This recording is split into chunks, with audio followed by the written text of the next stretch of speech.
Well, admittedly, I'm dreading the recording of this episode because this is where things will definitely hit the shitter if I decide to take up arms against what's about to come. Hey, everybody, welcome back to our playthrough of Kingdom Death Monster. This is Lantern Year. We're going on to 6. We finished the Hands of Heat. We don't have anything to really do. I suppose I have limited crafting. Actually, thanks to the resources that we did gain, could at the very least innovate, but that really depends on, I think we have to do a fight first. Anyway, when I left you guys off, there was one addendum that I wanted to do for the last match against the Lonely Tree. It's not a big deal this time, but our hero Dixie here, Monster Claw style, has Savage. So she technically dealt the killing blow against the tree. She rolled 9, she got a crit, she did 2 wounds. We didn't have to attack with Monkey. And then the other thing I wanted to point out, I was wondering what this ability deck here was for, and then I realized, oh, wait a minute. You know, stuff like Peerless and some other things that I think some of the people inside have gotten. I didn't edit them yet, but their abilities are on cards, so I'll just start using the cards. So I apologize for not using them sooner. We can look at the pictures. They have some really neat art. And I have more space for random notes on their character sheets if I ever need random notes on their character sheets. Alright, with that out of the way, we can do a settlement event. I think my voice is starting to go a little bit, so this episode might sound weird. I'll try to be less excitable and just read in a calmer manner to go easy on myself. Anyway, Silver Tales.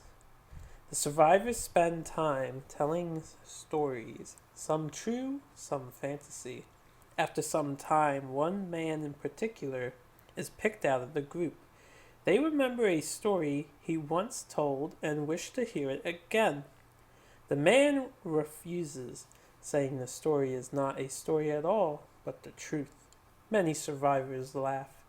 The man promises to tell his story again one day, but only if this time his words are taken seriously.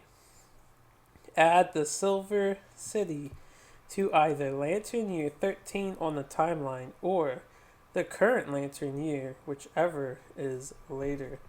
Archive this event.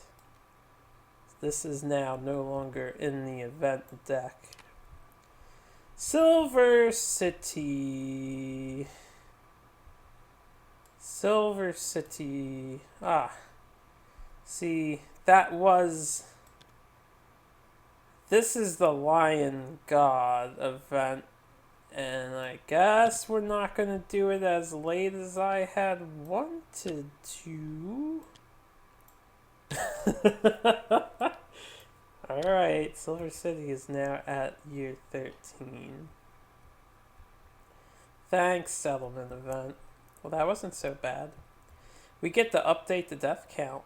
Nobody has died. So, the next thing to do is to update the timeline, and this is the part that I am fearing the most.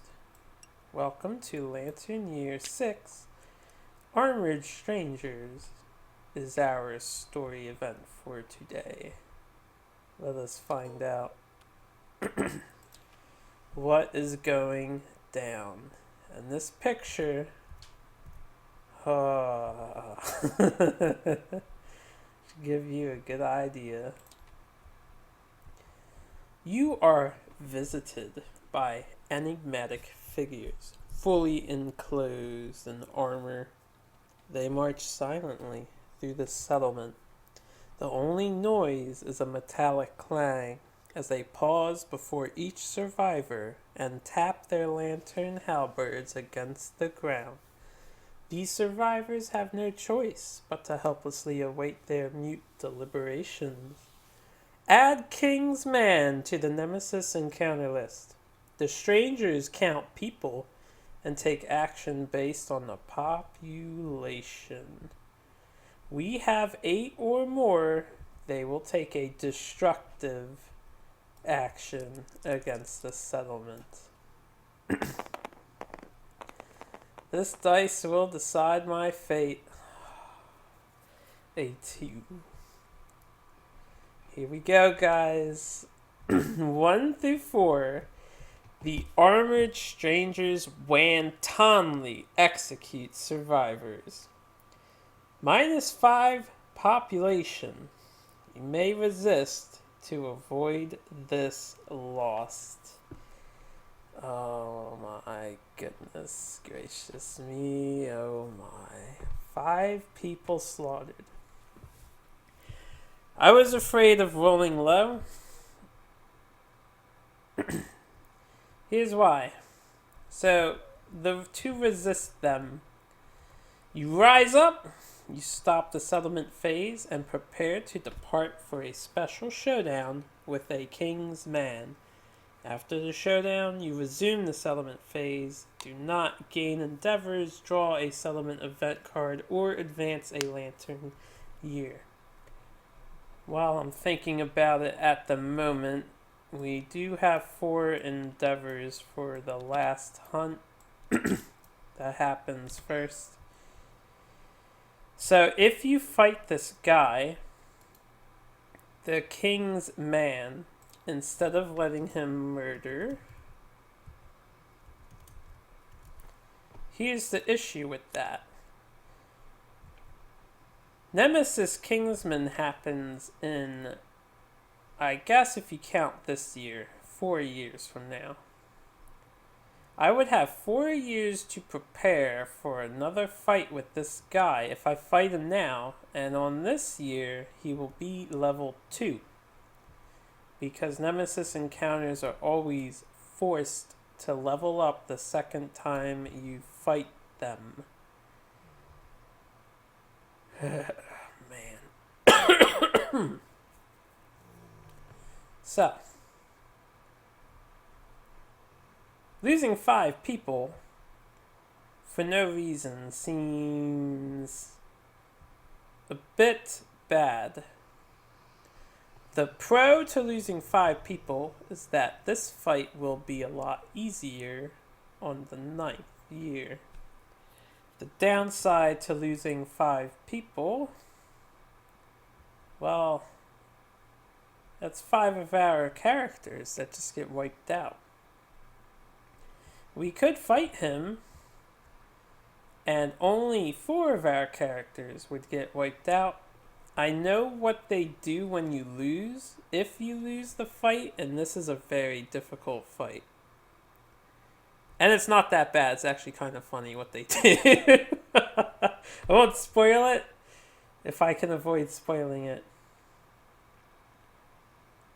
And I think, for the sake of the citizens of Nintendia, I'm not going to make this campaign easy on myself. We will rise up. We will stand up. We will fight the Kingsman. Let's do a Kingsman encounter. These guys are cool looking armored knights. Showdown the Kingsman. There was once a monster that was to lead its master's regal procession. First the monster came as a herald, then its hungry masters. So fierce were the monster's masters that it never thought to protect its own back, knowing what horrors lay behind it. Sounds like a confident monster. So, Showdown, Kingsman. We do not have a hunt phase. We just select the Kingsman monster level, 1 greater than the last one, and set up the showdown accordingly. There's no point in dilly-dallying. Let's get this showdown on the road. Alright, first let me open his box. The Kingsman. He has a cool model. I'll give him that. But this guy is a douchebag. Kind of like the Butcher. Be prepared for a totally bullshit fight if you're going to fight him. I don't think we're going to survive. Now I'm going to set him up first before I decide on who is actually going to the showdown. I might just send the 4 people that we have now. Even though they're like our best, we'll have some years to train up. Alright, so first of all, we need to search the hit location deck and take out these 3 cards here. They are called Battle Pressure. I will read in detail what they do in a minute. Then we need to build the AI deck. So a level 1 Kingsman. I know that the Lonely Tree, the book was different from its card. I think the Lonely Tree is the only expansion that has such horrible misprinting in it. But yeah, these stats are the same. 5 move, 12 toughness. There is a gimmick to get around his toughness, but it's not easy even with the gimmick. Alright, so we need 10 basic attacks. I'll simply get rid of 3 cards from the top. There's the basic deck. 2 advanced attacks. Only 12 HP. Doesn't seem so bad so far, right? Let me try and get these combined with each other. Why? Why? Sometimes this happens in Tabletop Sim. They don't want to combine until you move them around a bit. Alright, next thing we need to do is get a ton of special abilities. The weak spot. And we're going to need these tempo cards. King's Aura, we will need that. We do not use the weak spot. We will be using King's Combat. We will be using Outfighting. So he has 5 things. The weak spot, King's Combat, Battle Tempo, King's Aura, Outfighting. Let's go over them one at a time. King's Combat. At the start of each monster turn, perform basic action, then draw his card as normal.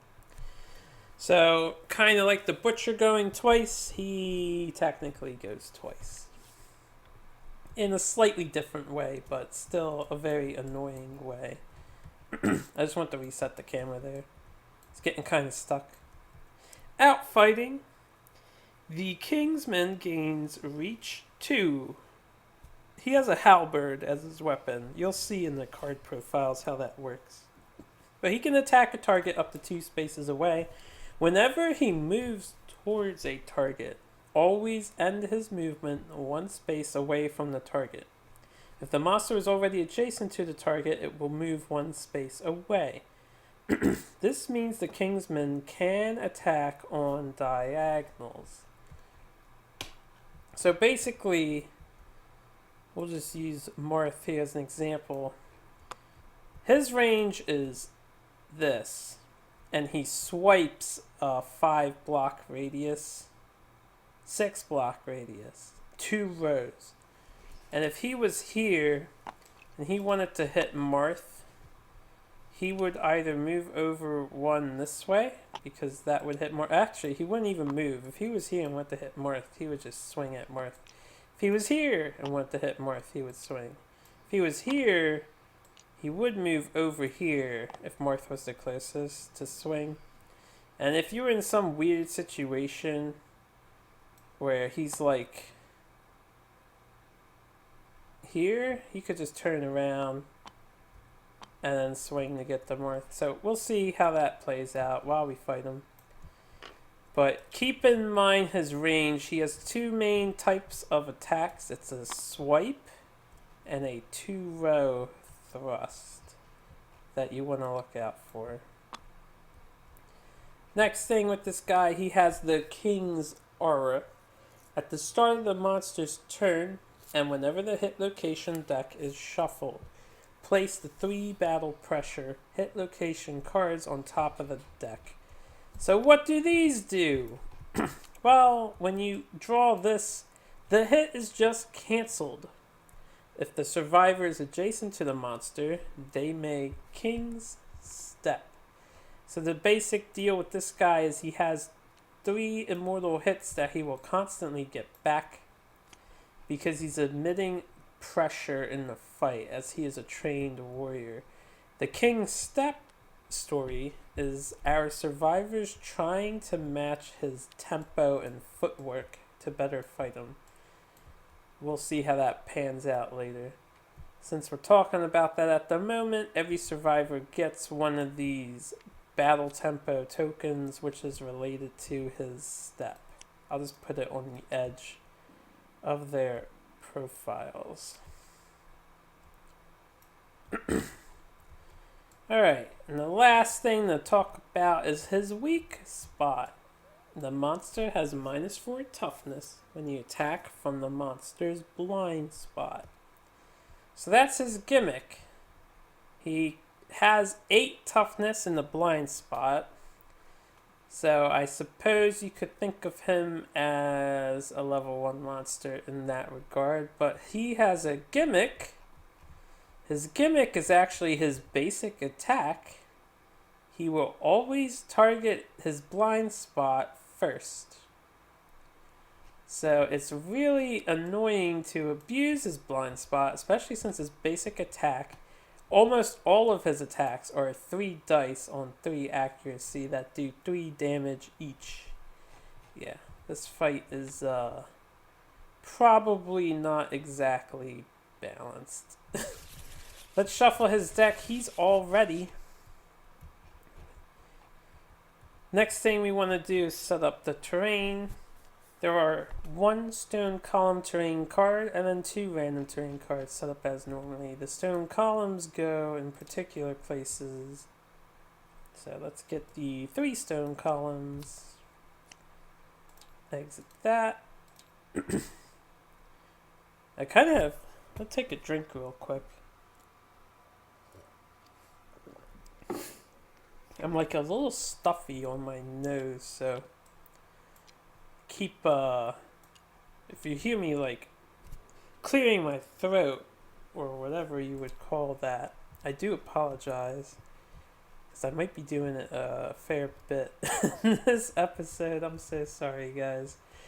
So pillar in his back corner and then 1 away in the center. So 1 here, 1 here, 1 here. Alright. And I will lock these in place. They're just obstacles.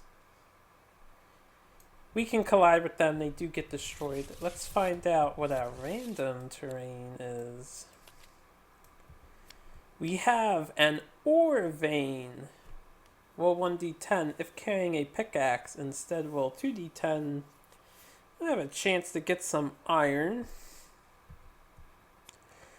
And a dead monster. If dead monster is drawn during Showdown setup, survivors may start the Showdown anywhere on the Showdown board. Survivors may go first. Well, I have a nice little handicap. Interesting. Let's get these terrain cards out. We have the ore vein. I don't know if I'm ever going to have an opportunity to actually farm that. And we have a dead monster. Apparently we just left a monster right outside of our encampment. Set up adjacent to monster. Well, suppose I'll just put it right here. Yeah, you can put it on the side. Symmetricality is rarely appealing, right? Ore vein. Set up at least 6 spaces away from all other terrain. 2, 3, 4, 5, 6. We'll just put it here. Alright. Now, this is a Nemesis Showdown. We are defending our home. We go first regardless, but now I can place not on the edge because of this dead monster. Interesting. Well, first, let me figure out, do I want to bring all of these guys along with us? And is this how I want the party to be? I think I do, because they're my best chance at winning, even though losing them is going to feel bad, man. I think it's worth the sacrifice. Now, I did have an idea of making Miss Monster Claw style here. Get the extra luck.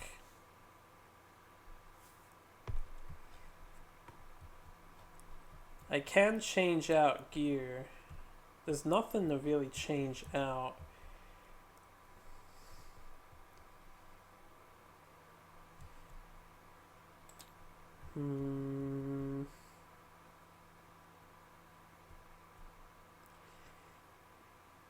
If I can get her in the back with the extra luck, she actually has a high chance of wounding. The only thing is she doesn't throw as many dice as he does. I think I'll keep my stats as they are.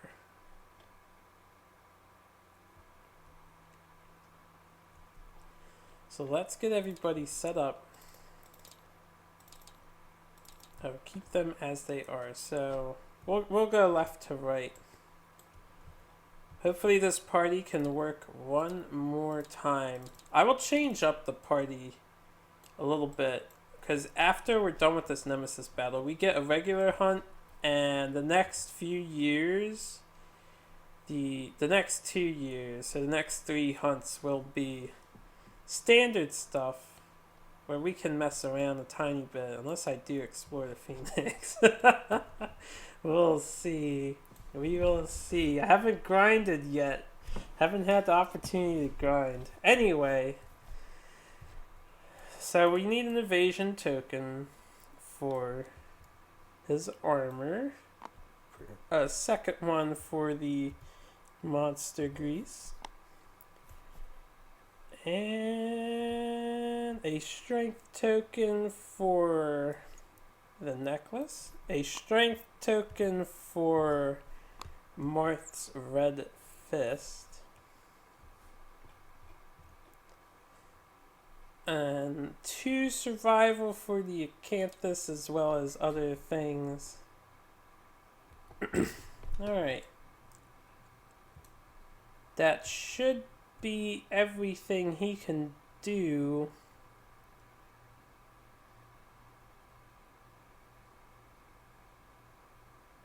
I might want to employ his strategist rule. Here's the problem with me going first. I want to get behind him to do as many attacks as possible. We're going to end up... someone's going to hit this stone column if I get at his back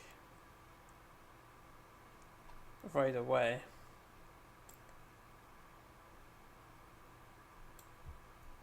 Now, what is his other target? Closest threat? There would have to be no threats. I would have to give everyone fecal matter. If the only 3 people can get the fecal... not matter, fecal whatever. What's it called? Fecal salve. If everyone had that, only 3 people could get it. We could all not be threats. We would practically be invisible to him, and he would just guard. Although guard isn't very good either. Guard gives him +5 toughness until the start of the next turn. So avoiding this guy is nearly pointless unless you can break. Unless you're gonna crit wound, I suppose. Anyway, let's continue. I think he's fine and ready to go. I have to remember he's immortal. He is quixotic. He gains another strength token for being quixotic. And he does have a consumable gear with the monster grease. There is an available slot. There's no real reason for him to take any other items, so I will not. Does he have a cloth? I don't know why I gave him 2 everywhere. Let me fix that, because he doesn't have 2 everywhere. Hello? He has 1 in the body, 1 for the head. I can give him a cloth. I think I made a mistake in the last hunt too. I think I gave him like armor points in the waist. I don't know if I even took a cloth, so that might have been a mistake. I apologize if I did that. He should have had a cloth on at the very least. Alright, Marth. Marth gets 2 all around. He has rawhide armor benefit. So Marth gets a strength token. He gets 1 for the fist, 1 for... Actually, he only gets 1 for the fist. Yeah, he doesn't get another one. Does get an evasion token though. Gets 2 evasion tokens. And he gets a luck token. I think that does it for him. He gains 2 survival for these 2 items, and then 2 survival, 1 for Lantern Oven, 1 for Hovel.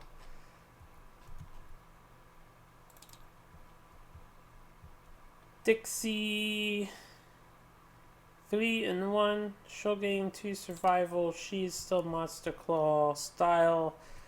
She still cannot depart with anything. She gains a strength token from Marth.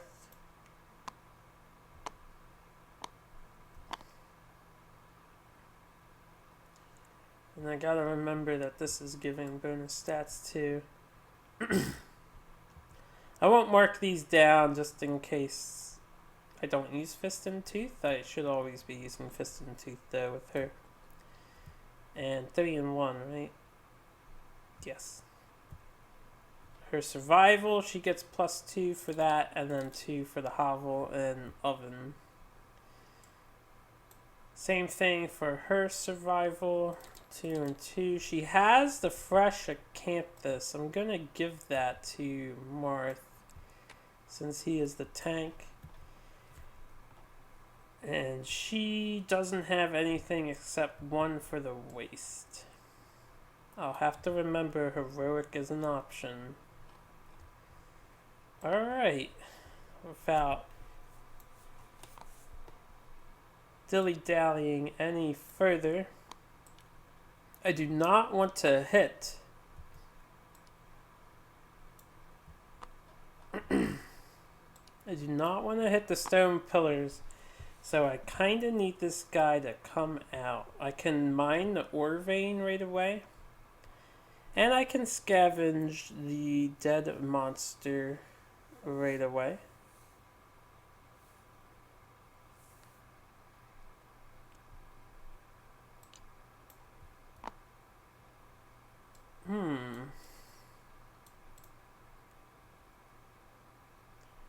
I think Dixie... I'm gonna want her to get behind him, and we're gonna want Marth to take the first blow. He will end up standing here. So if Marth is only 2 away, he comes forward 1. Dixie can be here. He'll move forward 1, 1, 2, 3, 4, 5. She'll be behind him then. Although he'll turn around. Maybe if I cause some wounds, I can get him to move. We shall see. I could invert this so that he gets behind him. We're ready for you, Kingsman. Alright.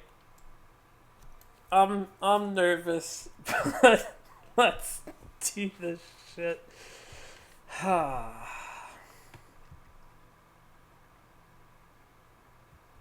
Actually, you know what I can do is start here, attack on the first turn, just to... I could attack here to try and get the special king step thing, actually. Alright, let's go. Palutena will go first. She's going to harvest the dead monster. Remember, these cards are on top of the deck currently. I'm going to leave them to the side because I'm going to constantly be putting them back on top of the deck. We get a 7. 7 to 10. Gain 1 random resource from a monster resource deck of your choice. Archive this terrain. Huh.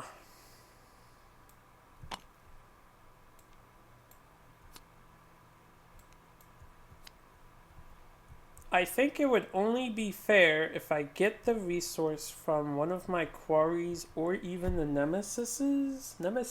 Butcher doesn't have any. The Lonely Tree didn't have any, so it's one of these three.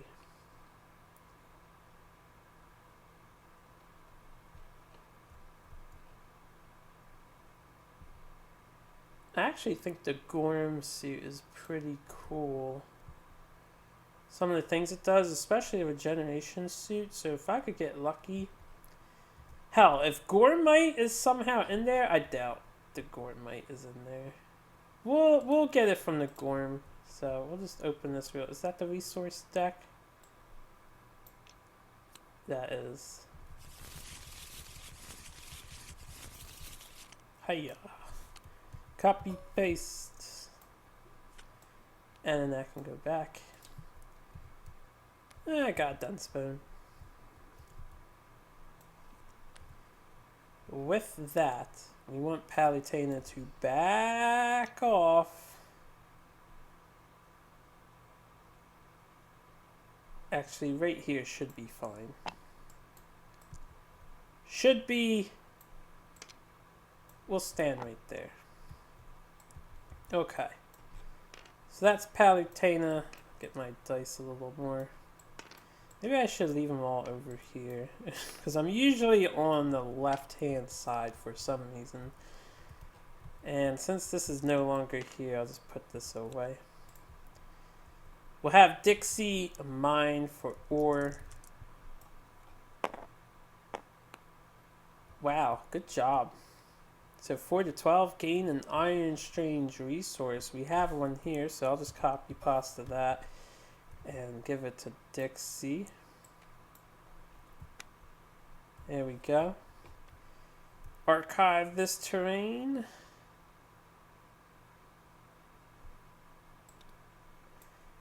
That's making quick work of some resource terrains. If I could just get out of here alive, that would be cool. Alright, I'm going to back him off. Wait a minute. I want Palutena back more, because I want him to pull him down. So Marth's going to hit. He can move down too. And we can bring him... Right, I have to move back too. And then he'll move up 1. Dixie can stay on the side. She'll go here. Monkey D. McCloud does have the headband. Let's manipulate the AI deck. King's Grace. All threats in the zone of death. No target he will guard.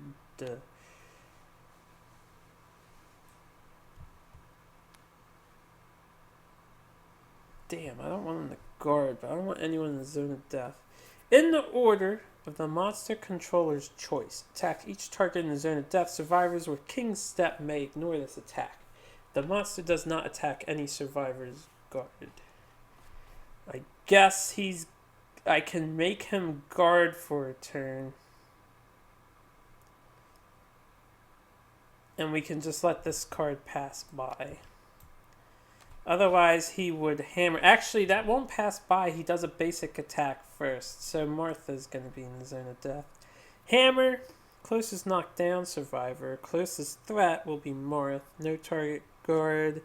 3/3+3. Destroy armor. Reduce armor at this hit location to 0 before applying damage. Whoa, that's bad. Alright, we'll take the Zone of Death attack, which is just 3+ damage. That's not so bad. It's just an AoE basic attack. I mean, it's bad. This guy's all bad. Oh, we're so fucked. Marth will attack. He has a +1 speed, so let's give him a die. I believe I can get rid of one of his dice. And speaking of dice. Alright, Marth. So we do get a perfect hit. It's not going to matter, but for the rest of this attack, we have +2 strength. Only one hit. Battle pressure. The hit is cancelled. If the survivor is adjacent to the monster, they make King's Step. I am going to King's Step. This is what we kinda... You don't need to do it, but you kinda need to do it. So we'll take a look at this. This is the pressure that Kingsman is imposing on our guys with their halberds coming down. King's Step. Resist the unspoken pressure of the monster's onslaught. Your body... Oh wait, is that a... Oh right, okay. Your body trembles and your mind wavers. You struggle just to stay standing against the pressure projected by the monster. Discard all unresolved hit locations, end your attack, and attempt to overcome. So that's what we're going to do. We're going to attempt to overcome by participating in King's Step. So if I had other things that I hit after this, we would discard them all and attempt to overcome. I'll tell you now, the only result... Wow! The only result we want is a 10. Everything else... Alright, here's how this works. All this stuff will hurt you badly. A 1 sucks. 2 through 9, you gain a tempo token, and you get some cool... Well, no, all of this is bad. It all hurts you, but you gain a tempo token. You add a 1 for every tempo token you have, and you do this until you get 10. You grasp the pattern behind the monster's fine movements, a rhythm that lets you control the pace of the fight. You have overcome the battle pressure and learned something valuable. Marth gains the King's Step, secret fighting art.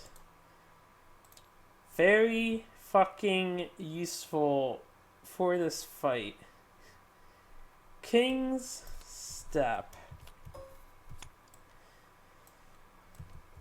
Let's see what this does. I did put it back? Okay. This is his third fighting art. So if I get another fighting art, I will have to replace something on this character. I don't think you can keep secret fighting arts with fighting arts as like separate things, but I'll look into that later. Anyway, whenever you attack, you may discard any number of battle pressure hit locations drawn and draw an equal number of new hit locations. Pretty much, you ignore the battle pressure. Whenever you attack, after drawing hit locations, but before rolling to wound, you may choose one hit location drawn and discard it to draw a new hit location. Traps will cancel these effects. Marth, you glorious son of a bitch. We're going to surge. And I have the rawhide armor on Marth. I didn't mean to hit you, bro. I do get my survival back for the surge. We're going to attack again. Oh man, Marth might be the key to victory in this fight. I can't believe I got a 10 on a King's Step roll. Alright, you don't have an accuracy, do you? You do have an accuracy. We hit on 5s, baby. We hit on 5s. So 2 hits what happens is we draw these off the top, but we can discard them and ignore them. So we will draw actual hit locations. The Regal Vambrances. Turn to face the attacker, then without turning, move the monster 2 spaces directly away from the attacker. If the attacker has King's Step, they may follow the King's Man and move 2 spaces forward. Otherwise, cancel all hits now out of range. And the Regal Greaves, he will also do the same thing. So, only if I want to follow him, I could. Unfortunately, if I follow him and then take damage later, it'll be... I can actually move, so no, following him would be perfectly acceptable. And then I can move into this row. So if I get hit, I won't get knocked back. He also swipes this way, so it wouldn't matter. Alright, let's see what happens. We can follow him for both. So we'll roll 1. I do need to get some high fucking numbers to beat 12 toughness. But I think we can do it. Not with a 1, we can't. So he's going to move back too, like that, but we have King's Step, so we can keep up with his movements. It's almost poetic. Almost. This guy's still a dick. Wow, 2 1s to wound. That's just unfortunate. So he's going to move back again. And he will collide with the column. It is destructible, so he will just destroy it. With that, I need to count. 1, 2, 3, 4, 5, 6, 7, 8. 1, 2, 3, 4, 5.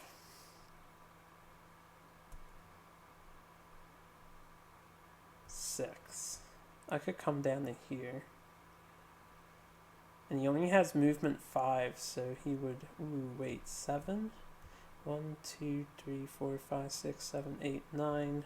1, 2, 3, 4, 5, 6, 7, 8. So I could move 1, 2, 3, 4, 5, 6. I could come down here. 7. I could come here. He would still target me, and I think he would miss.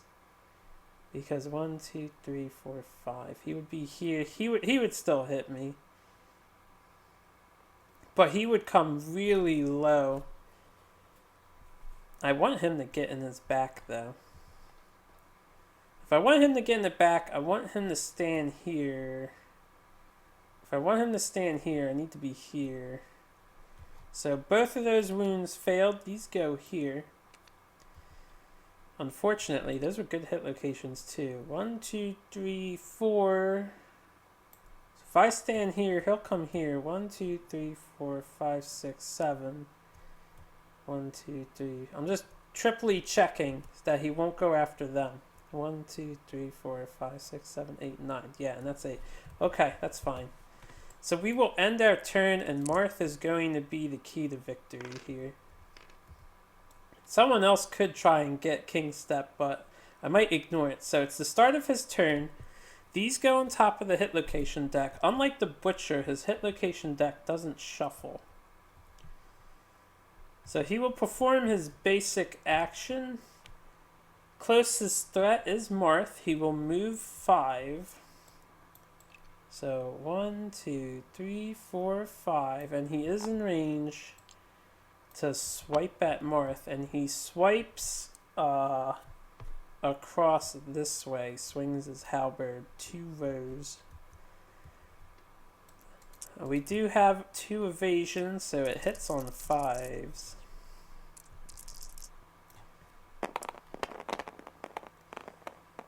We get a miss. We get 2 misses, only 1 hit. So that's nice. The hit will be at the head location, which is super bad. I could just take it. After damage, though, you do get bashed and knocked back, so I don't want to take it. We will dodge. I will try to get that back.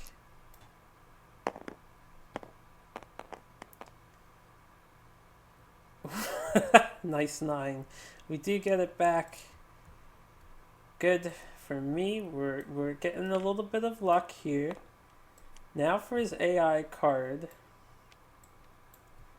King's Grace. We knew this was going to happen. So basically another basic attack. No benefits or bonuses, like no knockback or bash or anything. I'm rolling the wrong dice here. We're sticking with the black dice for monsters. I thought of a cool idea, because you can change the color of the black dice. Well, it would stay black, but the numbers would change the color, the inside. And if we ever get any survivors, I thought it would be cool for them to use those kinds of dice. 2 more misses, 1 more hit. I cannot dodge this one. That's not the right attack. So I will take 3 damage. I wish you could dodge more than once per round. 3 to the waist, can't avoid it. So it shall be so. We aren't knocked down though, that's all that matters here. Alright. It is our turn. Here's the awkward part about these King's Step or battle pressure. I can't scry yet until Marth eliminates the battle pressure. Marth will swing his axe. Let's get in there. Because if I scry, I would just scry the 3 battle pressure cards. They're technically at the top. We get 1 hit, unfortunately, but fortunately for me, the rule of our card is we discard a battle pressure, any battle pressure. Every single time we get a battle pressure, we may discard it and draw a new card. So we only need 1 hit to get rid of this bullshit defense mechanism he has. The Regal Gut Plate. Turn to face the attacker. Then without turning, move the monster 2 spaces directly away from the attacker. So he will jump back yet again, and we can follow him yet again. If I get a critical wound, he will be knocked down. I need an 8 or higher, and we can crit. That is a critical wound. The Kingsman is knocked down. Let me see what else is going on with my weapon. Yeah, I don't do anything crazy. I don't have like double wounding abilities. So we did cause a wound. I will not get excited yet. The Kingsman does have a trap card in here. Palutena will go next. Let's look at the top 3 cards. There's the trap right there too. Alright, how can I avoid this? Let me read this. Gouts of acid will spew from the cracks in the monster's armor. The attacker will be doomed. All survivors within 2 spaces of the monster suffer damage to a random hit location equal to the number of wounds on the wound stack. Any survivors with a shield may elect to protect themselves and ignore this trap. Yeah, if you can get a shield early somehow, it's really good against this guy. Return any discarded battle pressure cards to the top of the hit location deck. Well, I want to... When I triggered this, I'll have to go through battle pressure again. I really hate that this is up here. This could have been a glorious turn. Regal Knees. If the attacker is wearing any heavy gear, they suddenly feel their knees buckle and are knocked down. Return any discarded battle pressure cards to the top of the hit location deck. This is going to do it too. Damn. If I could break his knee though. Oh man.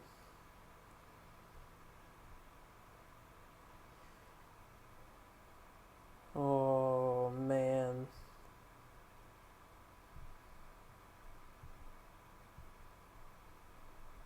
How good is breaking his knee? Palutena can waste all of her survival for a heroic blow.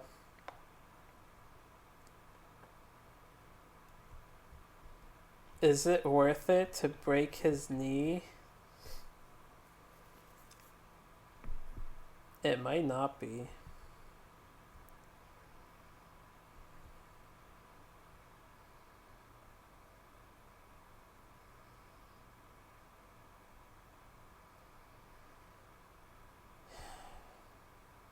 Maybe I can get it naturally. Maybe Monkey can get it naturally. Because now that I hit on 3s, I don't have to get behind him. Actually, I have a high chance of critting with her. Because Tooth and Nail is deadly. So she crits on 9s. She would only be able to wound with a crit. He has a high chance of wounding though, because I can use the Butcher's Cleaver. I am insane. And because I'm insane, I can't surge with him though, but it wouldn't matter. I'd have a high chance of causing a wound, especially if I get into the blind spot. I don't want to get into the blind spot now. I think I'd rather fight through the 12 toughness and roll high. Does he have heavy? Let me see here.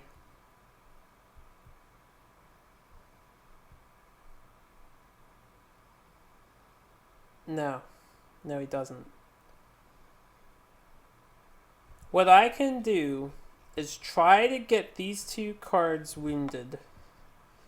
Then on the next turn, strike with... strike with someone that's next to him. I'm sorry this is taking a while. I need to really plan this out. Let me get a quick drink too. Good Kingsman fight takes planning. He's facing this way. If I hit with her on the next turn, I can use her and Monkey to try... No, not Monkey. Use her to try and mill cards. Mill the battle tempo. I don't want to clear all the battle tempo because Martha would immediately trigger the trap. I'm trying to avoid taking this acid damage.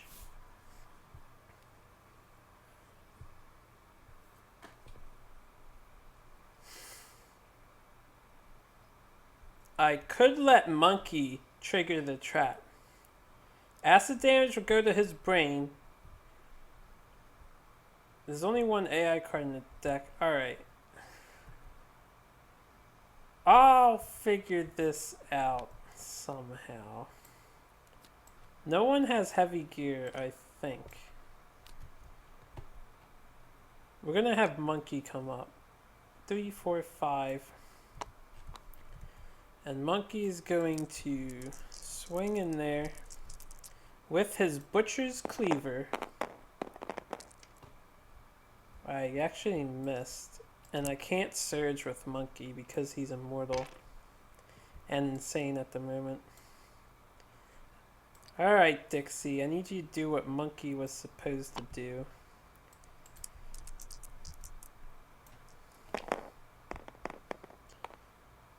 She gets a hit and a critical hit. Critical hit doesn't matter for her. I'm just triply checking stuff here. Also, Marth no longer needs this card. You can no longer roll on the table once you destroy Battle Step. Or once you get the King's Step skill. So 2 hits.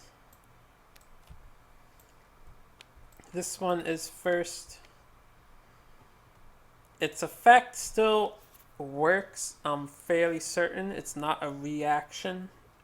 It's just an effect that occurs. These do go to the top of his deck, but that's fine. This is the end of my turn.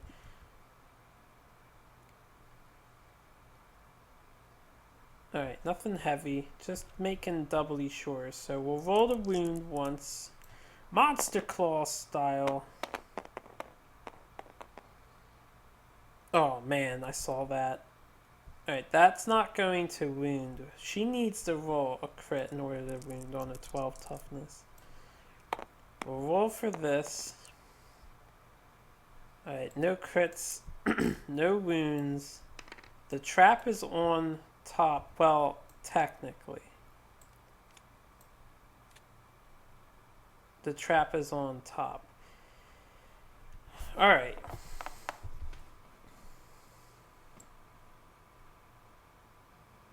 This positioning is really bad. Now that I think about it. Because they're both going to get attacked. And maybe I shouldn't have gone in with Dixie too. Well, I can live to regret it later. Like right now. That will end my turn. The hit locations will gain a King's Step cards. He does a basic attack first. Closest threat will be one of these two. I will not roll because he is swiping this way and he will hit both. And he will hit Monkey first. So Monkey shall roll first, or we'll roll for him first.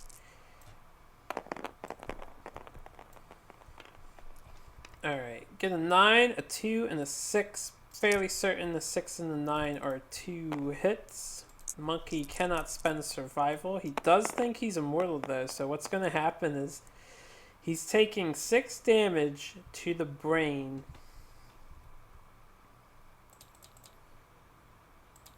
He will have to roll on the brain severe injury chart.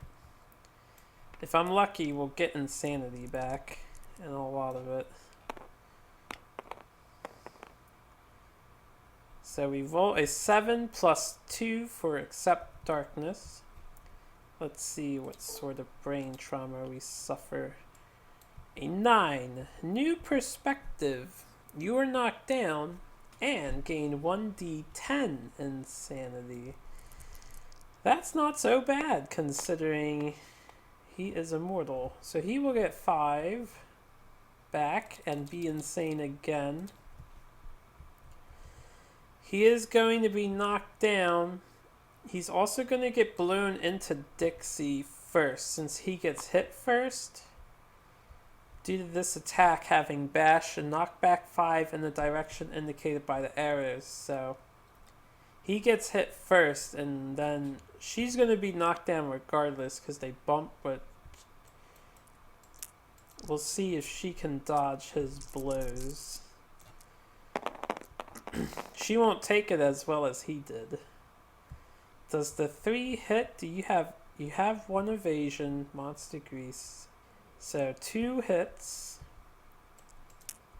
on Dixie. I'll put these back center. The head and the waist. The head can actually take the damage. So the waist will dodge. And then Dixie gets blown back this way. Okay. And that's the Kingsman's basic attack. Doing work against the team. Whew. That's so disgusting.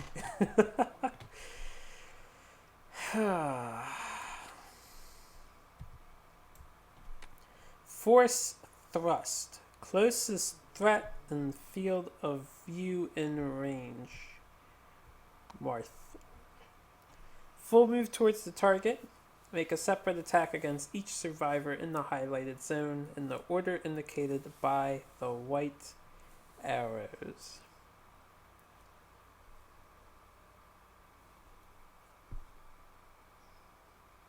Bash and knockback 5. Basically a basic attack, only he's thrusting instead of swinging his halberd. Can you dodge Marth naturally? Those are some beautiful dodge numbers. Marth, you are a man standing up to this Kingsman. King's child is more like it. Alright, we know his trap is next. He has 1 wound. It will only do 1 damage to a random location. I kind of have no choice but to trigger it. I forget if it causes knockdown. So Marth is going to encourage Dixie at the very least. And let me roll to see if I get it back first. I do get it back, so I won't hit the button. Dixie's up.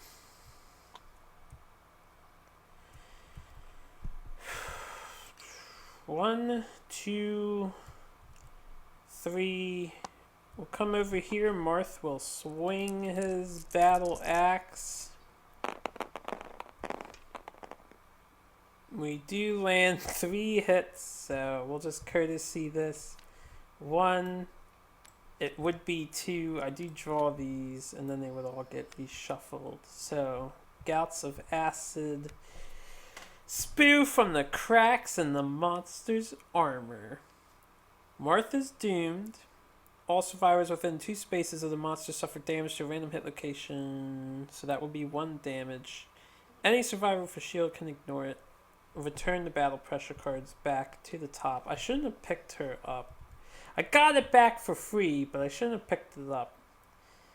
So Martha's doomed. He's insane. He can't dodge it. He will take 1 to the brain because of Immortal. And Marth will take 1 damage to the hand. Alright. I had to get rid of this card though. These are milled, but this shuffles the deck, so they're no longer milled. Plus, when the deck gets shuffled... Yeah, reshuffle hit location deck, and then you would add these to the top. So his trap card, this guy shouldn't have a trap card, in my opinion. I know the game's supposed to be hard. The game's supposed to be brutally hard. It doesn't have to be unfair, though. It's so unfair. It didn't knock me down.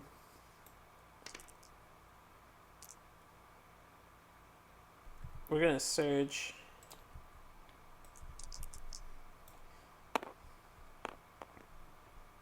Alright, I don't get that one back.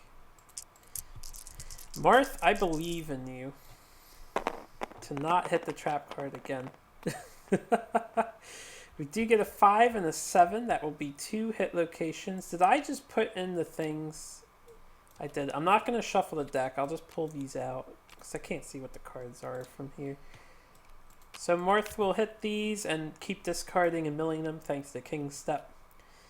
We will hit the Regal Sheath. We will hit the Regal Plume. The Sheath. Reflex. Return any discarded battle pressure cards to the top of the deck and perform basic action. If I crit this, though, I'll take away his sword. Damn, how I wish I would use Palutena first sometimes. I had to get rid of the battle step, though. The Plume. If I crit this, the destroyed plume will drift to the ground, and the King's Man will be outraged by the insult and gain a +1 damage token. I don't even want to swing against that location, but I have to. We'll do the plume first. Please don't crit this.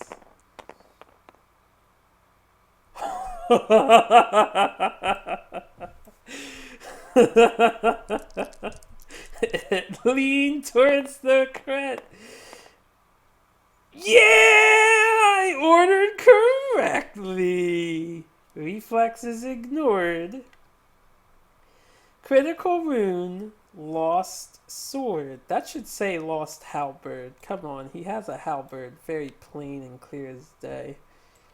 Lost halberd.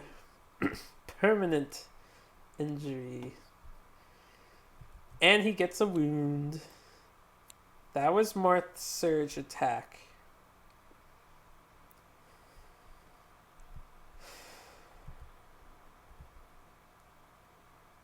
We're going to have her look at the AI deck.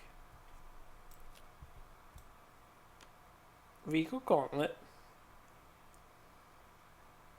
Nothing too bad. Actually, -2 toughness until start of the next turn. Would that matter for Dixie? Regal Greaves. I'm really terrible at saying R sounds. I've always been bad at pronouncing my R's. Excuse me, I'm just taking a sip of my iced tea. So this one he'll step back. He'll be out of range. And the face plate. If you wound this, the king's man fights dirty, spewing acid in the attacker's eyes. Why does he have acid spewing powers? If the attacker is within 2 spaces of the king's man, they gain -2 accuracy tokens. Let's just say 2 -1 accuracy tokens. But we understand it. That's if I wound. I guess I'll do this location first. And the reason why is because this one is really handy. This one should be 3rd. I'm going to try and attack. No, I'm not going to attack with Dixie. So you know what? This one will be next. If Marth can survive a round and I get -2 toughness on him, we can go all in on the next round of combat.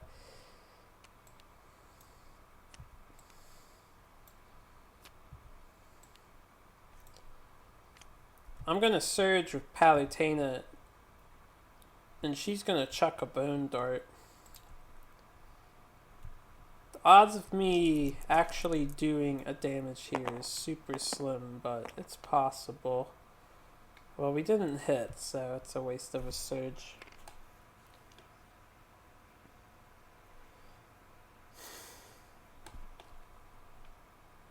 He's so vulnerable right now. Palutena is going to encourage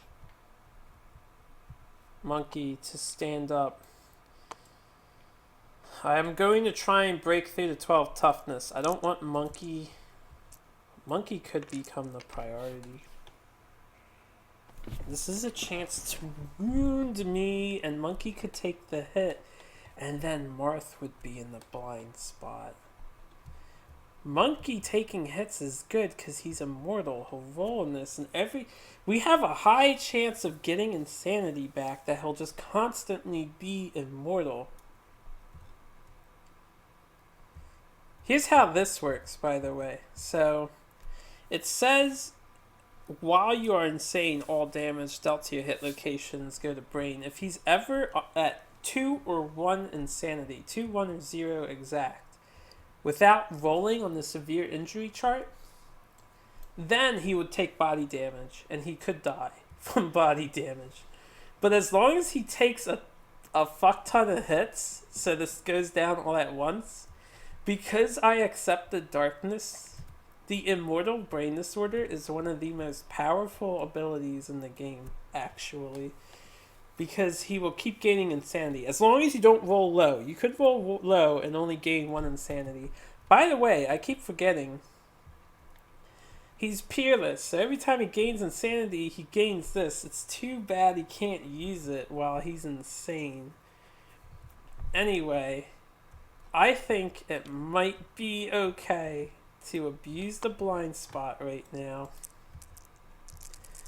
We only get 2 attacks, but we're gonna Butcher's Cleaver the shit out of this guy. Wow, that one. We get a hit with this though. Let's see what we hit. I chose the faceplate. Alright, I wanted to hit that first from a distance. I'm gonna get -2 accuracy tokens unless I crit like a boss. Yes! Fist pump! I'm so hyped! We're gonna beat the shit out of this guy. No -2 accuracy tokens for me. The eyes of the cracked faceplate erupt with ooze. The king's man appears to cry. We gain +1 insanity. We're capped on survival. We cause a wound without repercussions. Oh my god, I can't believe I critted. I can't believe I critted. I wish I critted with this because it was savage, but my gander paid off. I didn't mill card, did I?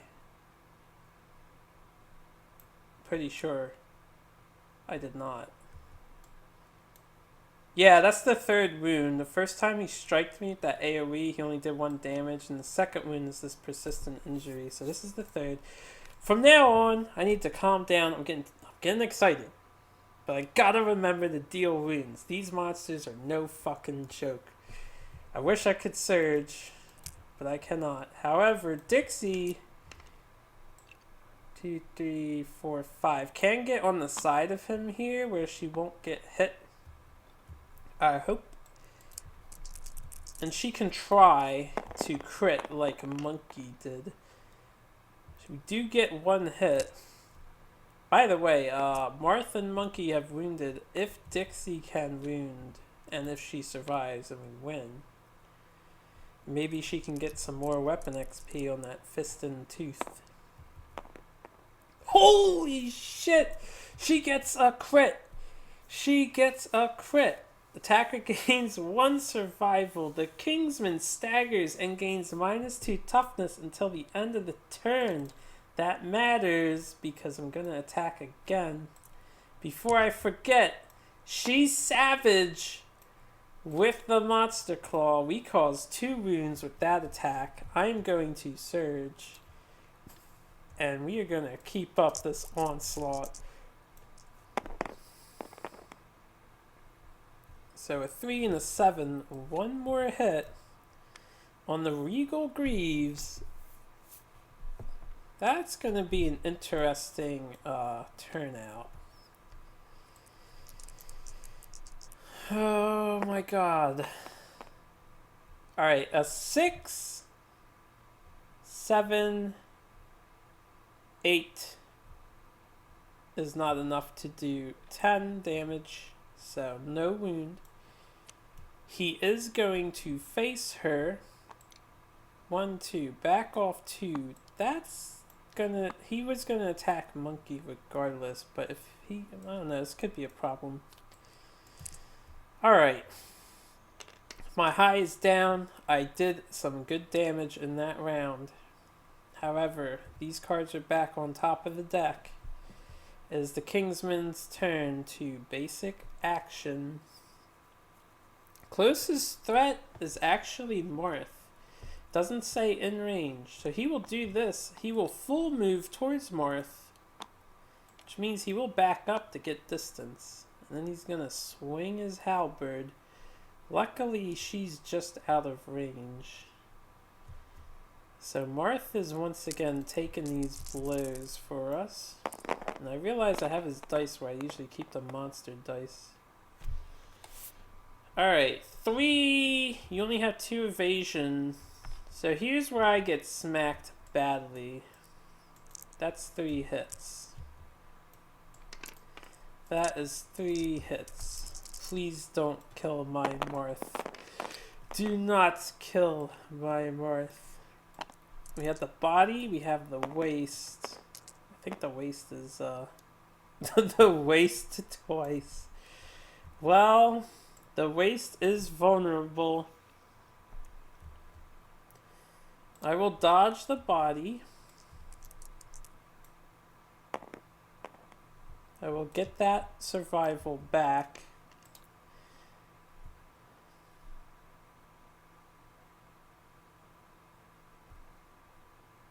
I don't have the dried acanthus.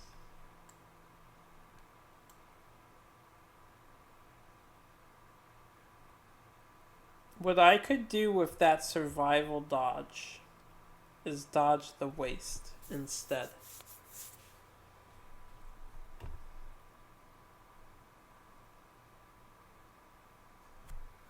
I am going to do that. We're going to dodge the waste instead. I'm not going to re-roll the dice again. I still earned I earned it back. We're just going to dodge the waste instead of the body. I'm going to take the damage to the body. I'm going to archive this to fully heal 1 hit location, including injury levels and armor points. So that would go back to 2, and then we will take the damage there with the second hit. Yeah, I think that's the best move to do. I just hope Marth will be okay with whatever attack is coming his way next, because I can't dodge a severe injury. Okay. Clang. The king's man bangs its lantern halberd rhythmically against the ground. Intimidate all non-death survivors. They will suffer 3 brain damage. If the settlement innovated Song of the Brave, they suffer 1 brain damage instead. Full move the king's man away from the most survivors. Turn to face the nearest survivor. So 1, 2, 3, 4, 5. He's banging his halberd and running away like a little punk ass bitch. Place any discarded battle pressure cards on top of the hit location deck. They're already on top of the hit location deck.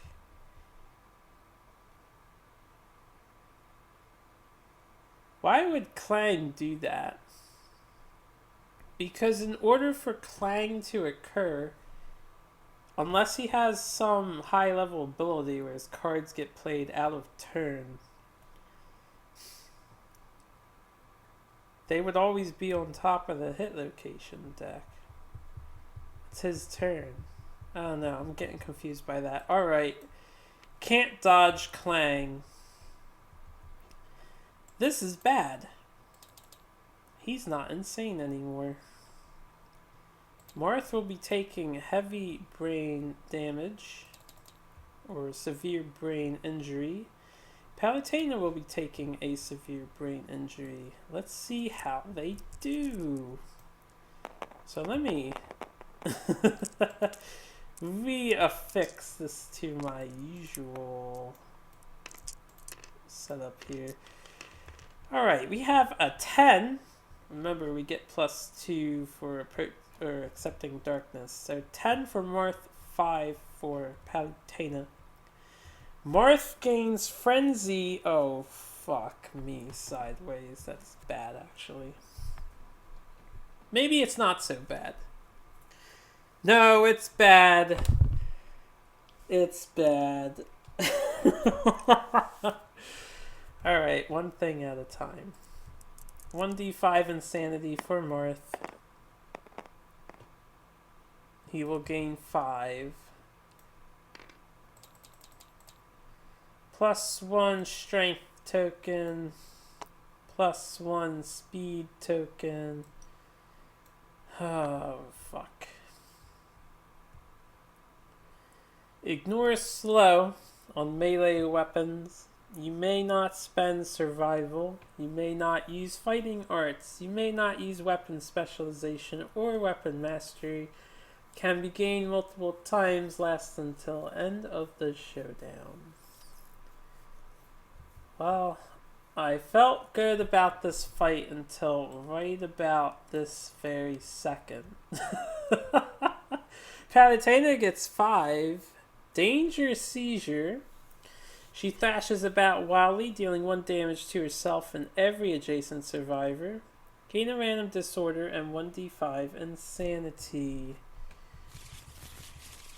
1 damage to herself on her head. That is going to knock her down. This is the monster's turn.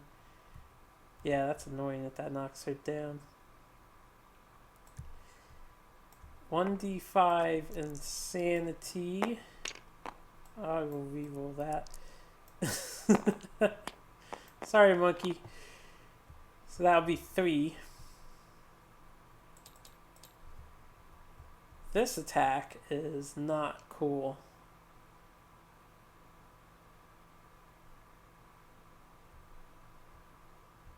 Man, I was doing so good until this got frenzy. Random disorder. Tiny arachnophobia. You are irrationally scared by tiny spiders and the things they produce. You cannot carry any gear with the amber keyword. You cannot gain any resources with the silk keyword. Alright. That doesn't seem too horribly bad. I need to pay attention to something real quick. Alright, I just want to make sure Clang didn't have a result from lost sword, persistent injury. In fact, I haven't seen any of his cards suffer from a persistent injury. That was so fucking god awful. If you guys don't understand, Marth can't clear through those cards anymore. I need someone else to gain King Step now. And the fact that Marth got it in one try with a perfect 10 was just so clutch. Alright, here's the deal. He's going to basic attack. So 1, 2, 3, 4, 5. He can hit up to where Monkey is now. I need everyone to at least regroup and move away so he can come to us. Marth will go first. We're going to look at his AI cards. Oh no, a mood? That's bad. So I'd rather give him perfect thrust. The King's Man grabs the... Oh, this has the lost sword. The King's Man would have grabbed the hilt of his sheathed sword. All survivors are doomed. Pick a target in the perfect position and place the monster adjacent to the target. The target suffers 3 severe injuries to a random hit location. If there are no targets in the perfect position, nothing happens.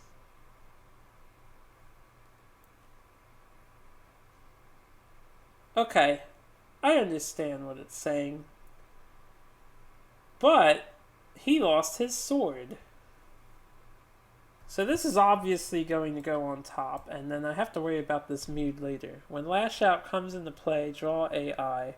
Whenever a survivor moves into a space in the trip zone, they end their movement and suffer bash. Well, that's annoying. Is he really... He's such a dirty fighter. He really is a little dick. I need to get rid of that. This is going to get archived, so it's basically going to count as a wound. But I'm actually going to put it out of the wound deck. Like, I'll put it over here. It says archived. If he heals for any reason, he can't get this back. This is probably the only card affected by this. Which is good, because it's fucking terrifying, but... So we can dodge him and prepare... I can try and hit his back with Marth. So 1, 2, 3, 4, 5. Nearest survivor will be a target. Marth can literally move here. Well, Marth would be the nearest. So what he would do is 1, 2, 3, 4, 5. Shit. Yeah. He would do that.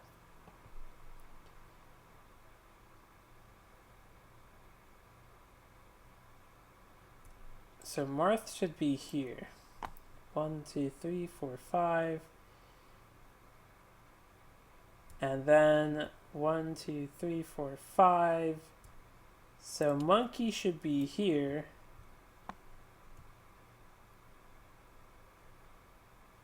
Six, 7, 8. 6, 7, 8, 9. So he's going to target Monkey. Marth could get behind him.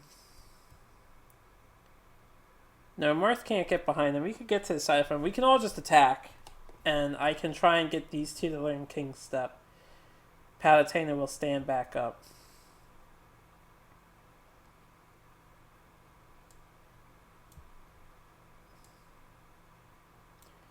She'll be fine on the ground for now.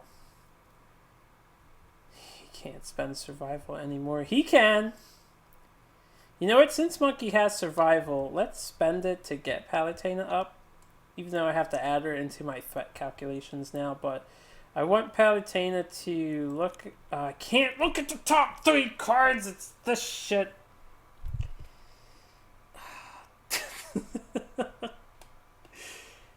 You motherfucking Kingsman, you. This fight. Alright, Palutena, you're up there. 1, 2, 3, 4, 5. He would reach her. She needs to move, like, past Not past Marth, but by Marth. This might be a good time to activate her thing.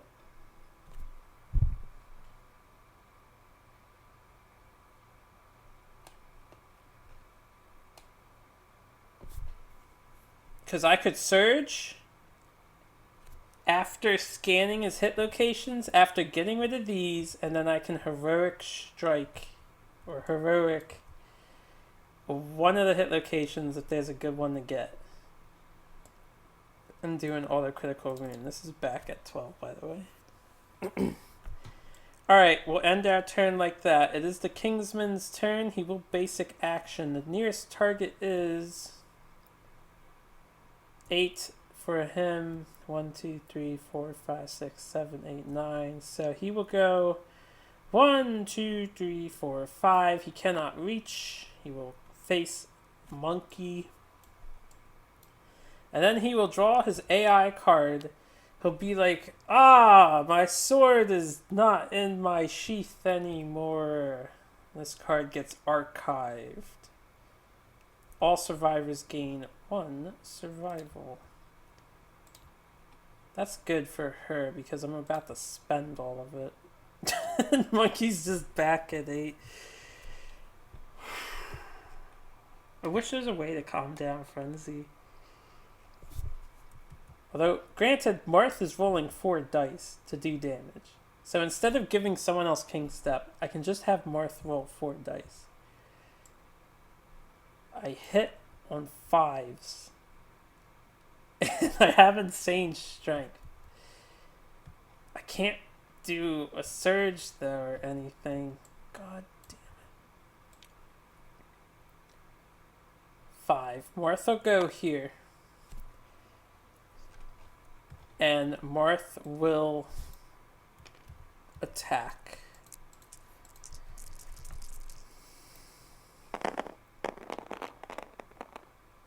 Critical hit, critical hit, critical hit!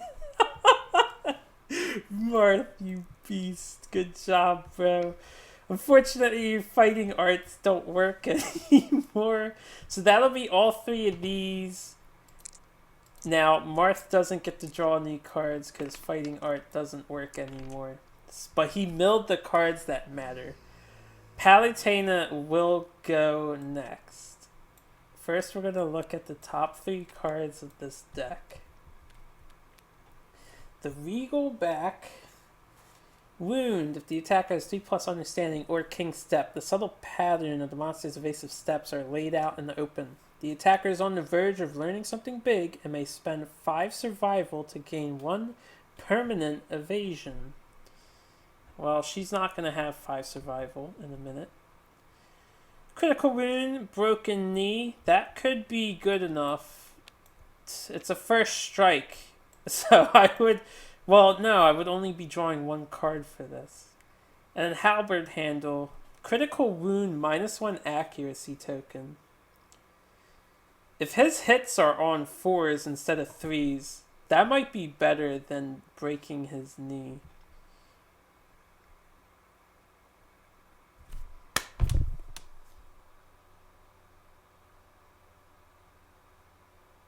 I can try to break his knee with monkey. I think giving him a - accuracy token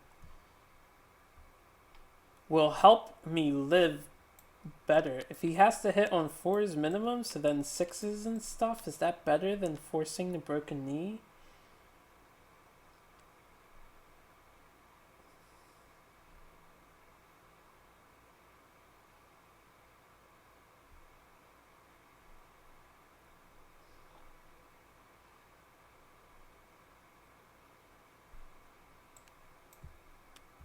Let me read heroic.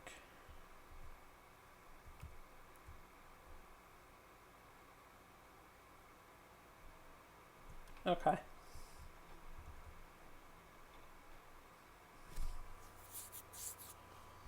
I can do 2 things here. This is gonna put battle pressure back on the fucking top of the deck.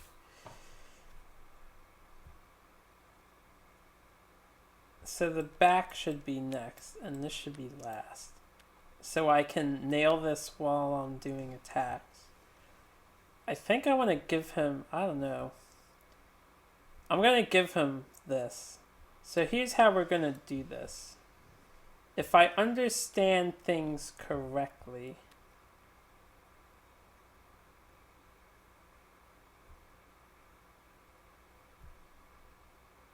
I can roll to wound this normally. And then I can fuck this up. So here's how this is going to go down. Put those back. Palutena still has her move. 1, 2, 3, 4. Yeah, we'll just leave her there. Actually, I'll move her over because Monkey's gonna be taking damage. Oh shit. He's got a Canthus. He should be okay. What I'm gonna do is Surge. I may as well try since I'm about to lose all of my stuff anyway. So what we're going to do is try to naturally wound that first location just to get it to pass by. I do hit it with the bone. Did I give her something else? I did give her a bone blade. We'll just use the dart. I already rolled 1. Dart has a better chance of wounding anyway because it's at 3 strength. 8, 9, 10, 11. She does have a +1 thanks to... No, where's her +1 strength? She didn't lose a +1 strength. Where's her token? I thought I added it. Not cheating. She should have 1 for the red fist. Like, she should have 1. I swear I added it earlier. That's a 12, guys.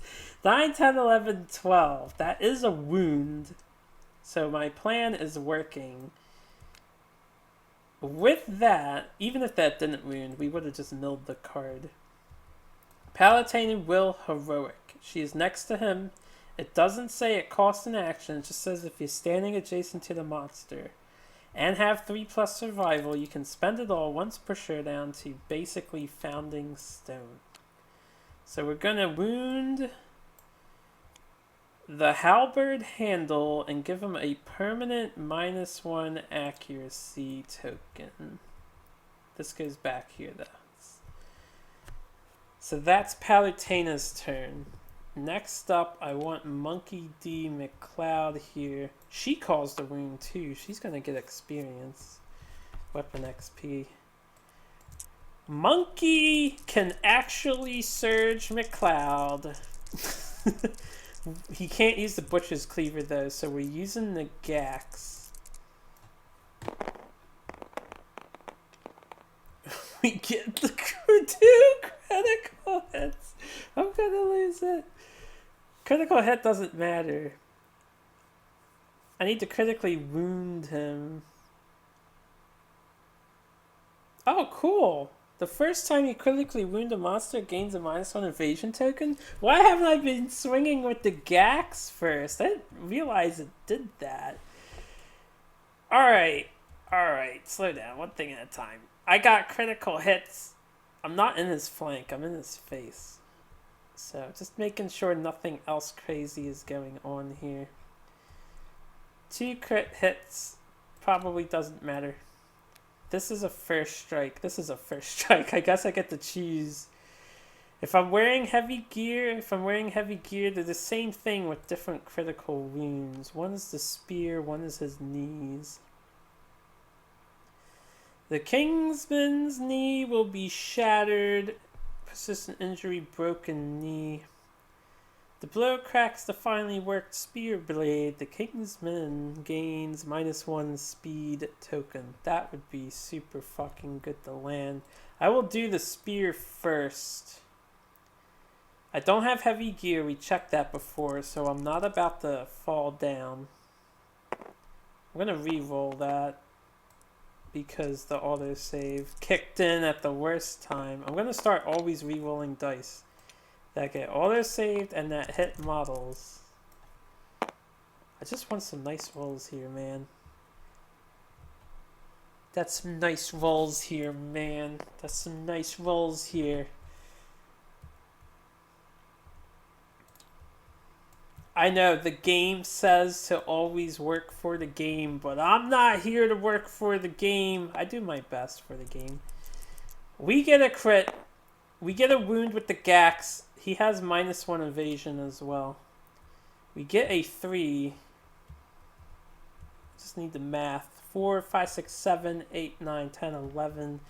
We are 1 damage short from wounding here. His cards do go back on top, so surging this turn seems kind of pointless. Monkey is in the way. How much health does he have left? 1, 2, 3, 4, 5.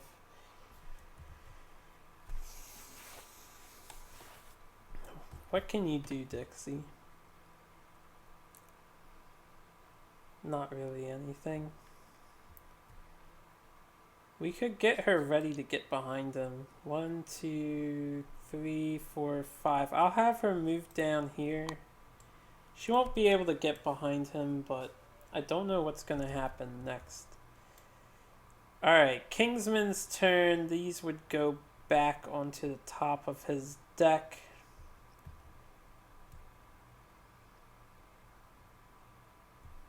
He will do the basic attack.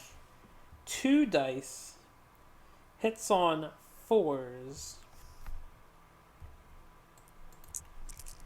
I'm doing really well with the critical wounds.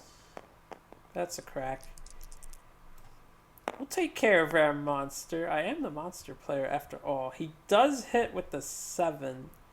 I can dodge as I am not insane, so I will simply dodge. Alright, AI card time. Trip. Furthest threat in range. Wow, that's annoying. I didn't know this was a thing. Full move towards target. Make a separate attack against each survivor in the highlighted zone. So is he sweeping his foot like that? It does cause the bash effect. So farthest target in range is going to be her. So he's just going to go like 1, 2. He's going to end his turn here because that hits. Which means Palutena gets knocked back 5. She can't fly out this way because it would hit Marth. Normally she would fly out this way, but because there's no space to put her, she'll get blown out this way. 1, 2, 3, 4, 5. She gets knocked down. He's over here, and he's going to try and trip Dixie. 1 dice. Hits on a 4. Hits on like a 5 or 6. No, I saw that lag again. I'm starting to get annoyed with Tabletop Simulator. I don't understand why. That's a miss. I don't understand why autosave has to be on. That does bother me.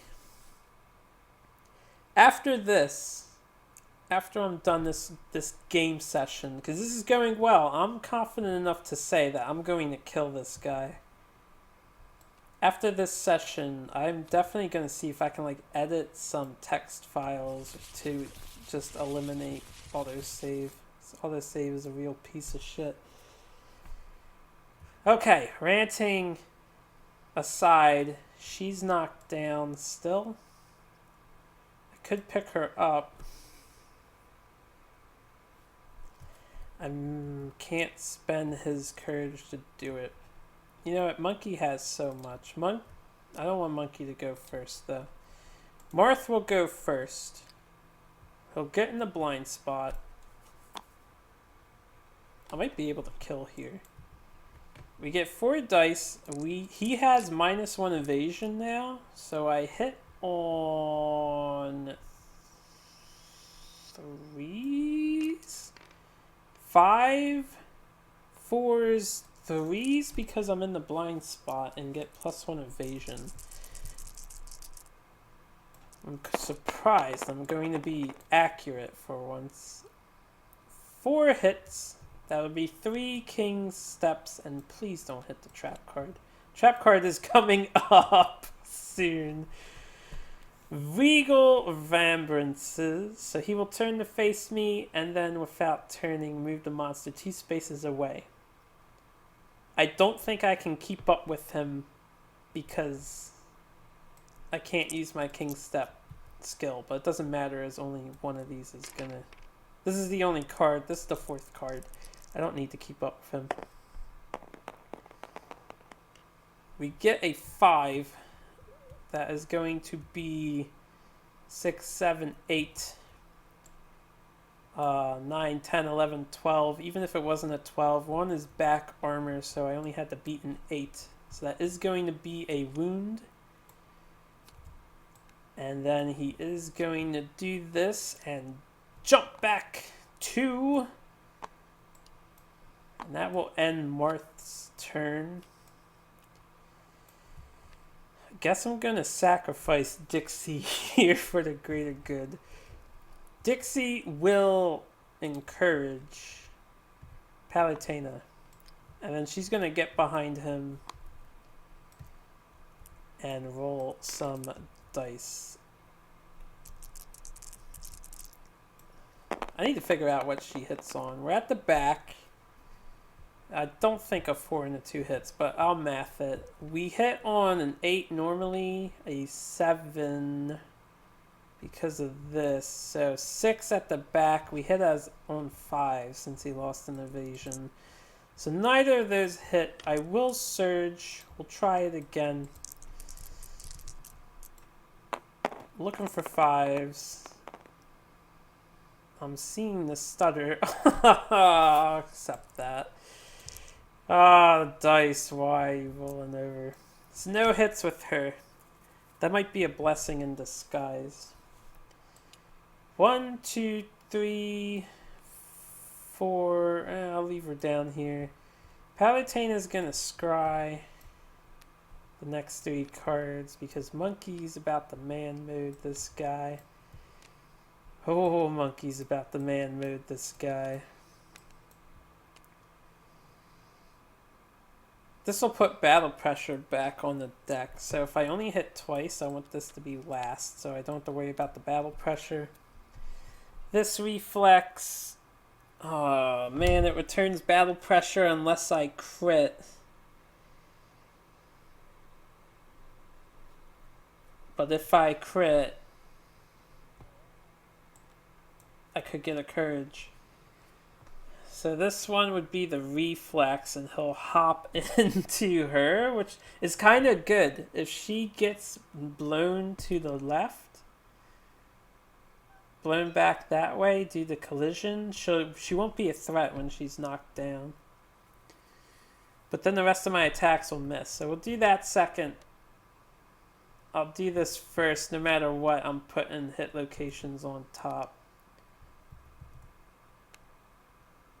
And the chance to critically wound that is really nice. So the trap isn't on the top 3. You know what?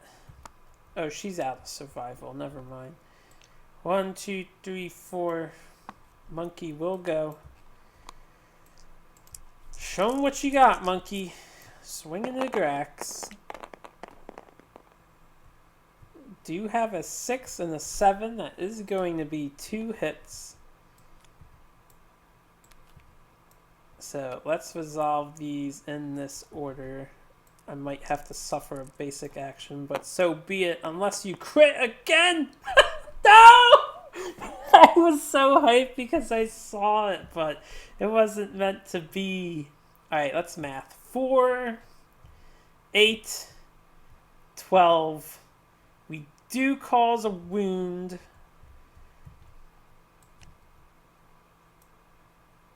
And now he will put his reflexes back on the deck, and he will do his basic action against Monkey.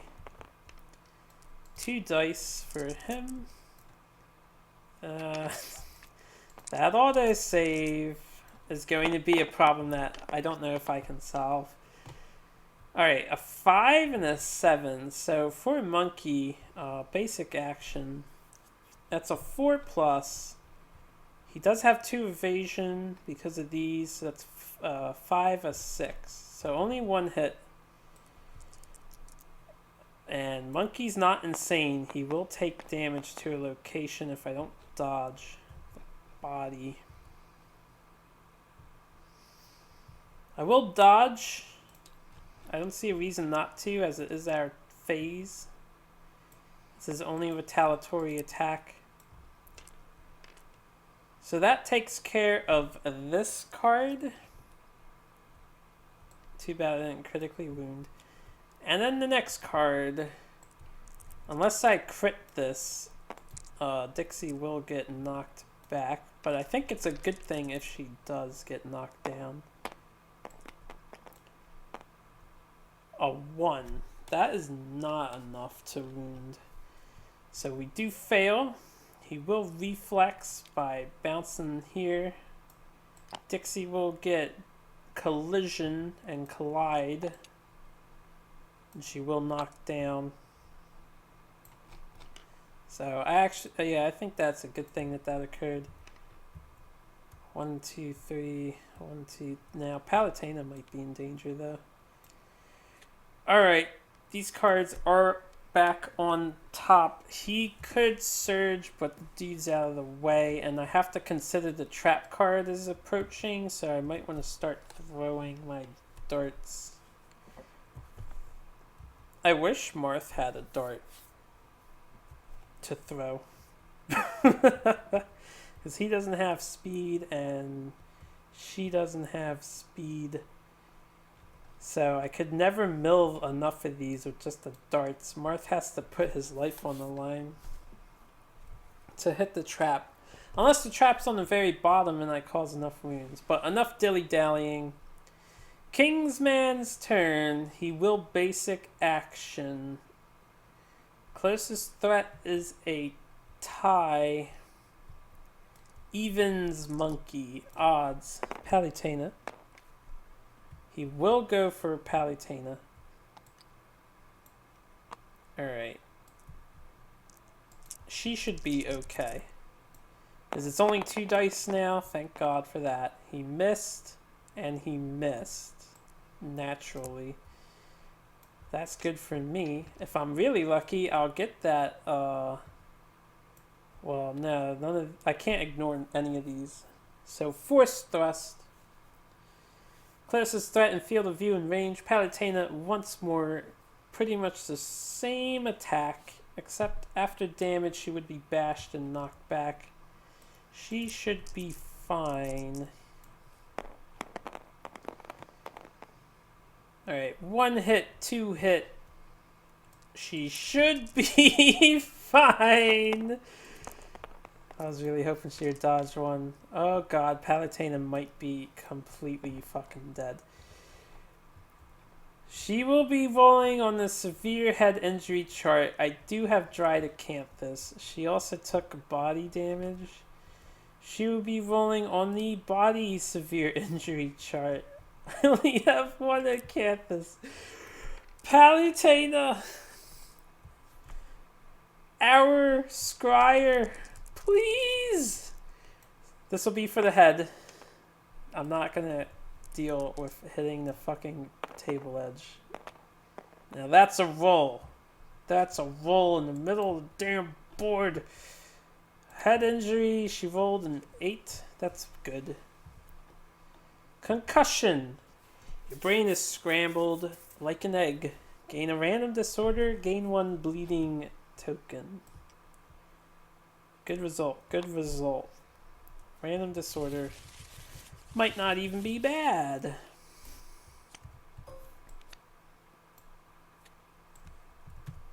She is Flower Addiction. This is one of the new ones. An insatiable hunger has bloomed in you, delicate and sickeningly sweet. You may only depart to hunt the Flower Knight. After you depart, cure this disorder. Well, luckily for me, the Flower Knight fight is actually coming up next. So, that's not that bad to get. That's really annoying, though. A forced Flower Knight battle, otherwise your dude's out of commission. Alright. Now for the body. Severe injury. Also an 8. So I think we'll be okay. Or she'll be okay. Broken rib. It even hurts to breathe. Suffer -1 permanent speed. This injury is permanent and can be recorded multiple times. Gain 1 bleeding token. Let me see if broken rib is in here. Broken leg sure is. Broken rib. They just have ribs as the picture. So we'll leave this here as a good reminder. -1 permanent speed. That sucks. Now, one thing about this, since the rule is going to come up here, when you make an attack, you always roll at least 1 dice. However, I don't know if that's only for the monsters. I think it applies to humans as well. I'll definitely double check that one.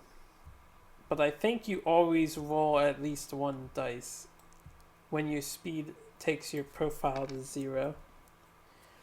Okay, she got hit, so she's also getting blown back, which is a good thing because that'll get her out of this fight. 5, and she's not a threat. It is our turn.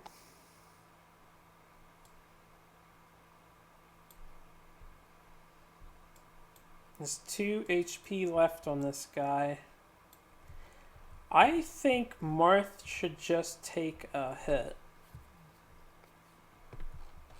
Take another round. Because she's out of range.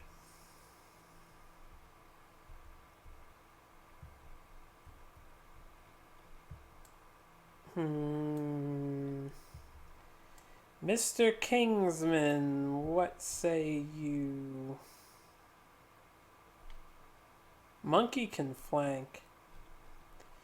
Monkey can flank and surge and milk cards, and then Marth can just go in. These two could honestly kill him.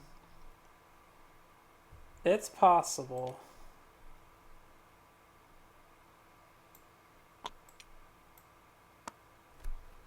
The only problem of me doing this, if I don't put Monkey's life on the line, which I should. He also has Dry Acanthus, so I should. He would turn this way and hit them both, which wouldn't be ideal. Marth will attack from there. He does have the reach with the Greater Gax. And he's frenzied. He's pissed. We're rolling to get some hits. A critical hit doesn't matter. 1 misses, 2 still misses, even with the evasion and accuracy. And 8 hits. So that will be 2 of these cards gone. And Marth isn't adjacent, so we're not going to battle pressure. I'm probably not going to do the battle pressure for anybody else at this rate. 2, 3, 4. I'll have Monkey come here. And Monkey will try to Grax this guy in the back. That is 2 hits. 1, 2. We do not have heavy gear. Unfortunately, I forgot this card was on top. And all of these are going to go back. So attacking again would be pointless.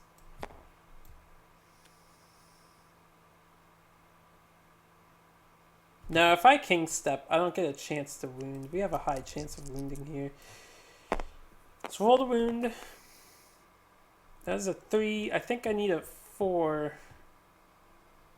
Because it's 4, 8, 9, 10, 11. We're at the back. He is weak. Where is it? Where is it? Weak spot. So that does wound. I knew there was a reason why I went to his back. Alright, so he's always going to be thrusting. Basically his straight auto attack followed by his side auto attack followed by his straight auto attack. That is what he does now.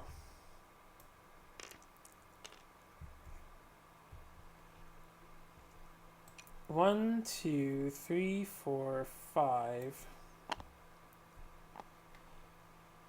I guess we end our turn. His turn to go. He will basic action against Monkey. This is worrisome. I have a chance to kill him. I just need the trap card to not be up here. It can't be the next one, because I'm going to mill all of this.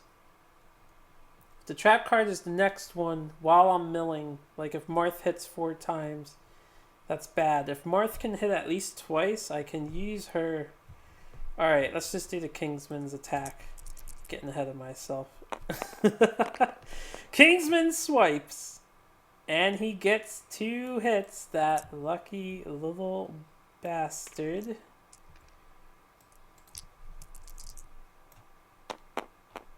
So Monkey's taking damage to the hand, to the foot. Oh boy. We will dodge the damage to the foot. We will take the damage to the hand. I can ignore 1 severe injury if I have to. That is a 2. Hand severe injuries. A 2 would be death from shock. So obviously we will rub this dried acanthus all over us and not die from shock. Man, I've been so blessed to have these acanthus plants so that I don't get cheesy deaths like this, but now that they're going, I don't know. I've only got 2 left. I guess 2 out of 3, you know, I've got 66% of them, but there's no guarantee you ever get acanthus plants. Anyway, he's doing his card attack. Please don't hit again, man. I've lowered your accuracy. We have dodge on this character. You hit on 6s. I'm rolling the wrong dice. The black monster dice. So let's get these over here. That is a 6 and a 1. So 1 more hit that I cannot dodge and I will not be able to recover from. Also, he is knocked down. This one's in the waist location, so that will be heavy damage. Alright, that is fine, but I don't know if I can kill without the power Monkey brings to the table. I can bring him back up though.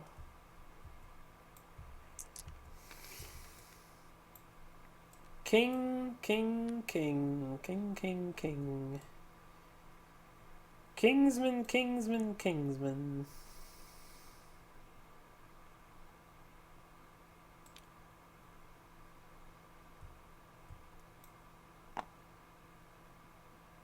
No.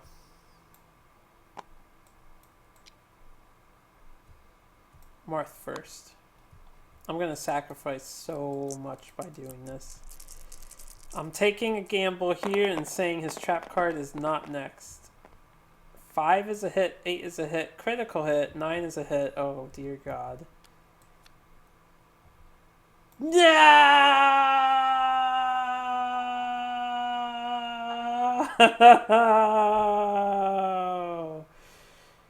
Alright. Acid blood discharge spewing forth, dooming the attacker. Random hit location will take 10 entire damage. Monkey will dodge this, but Marth cannot. His body just took 10 damage. We will roll on the body's severe injury chart. These go back on top. This goes here. God damn it. I took a gamble and lost. I should have attacked with the girl first.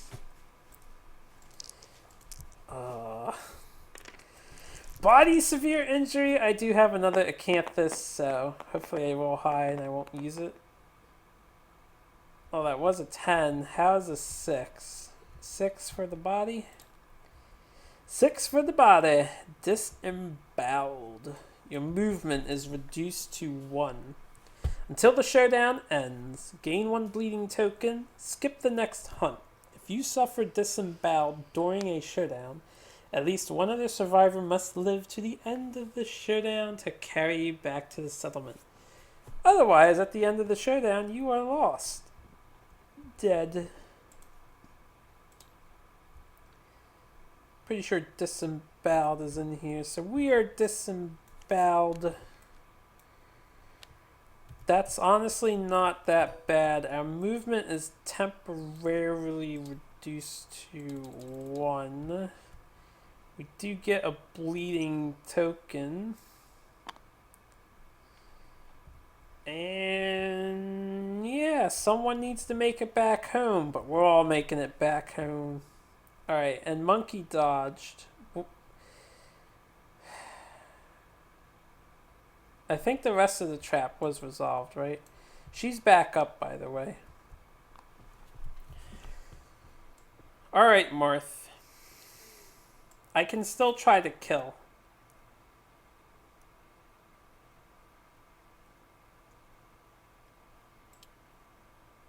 One, two, three.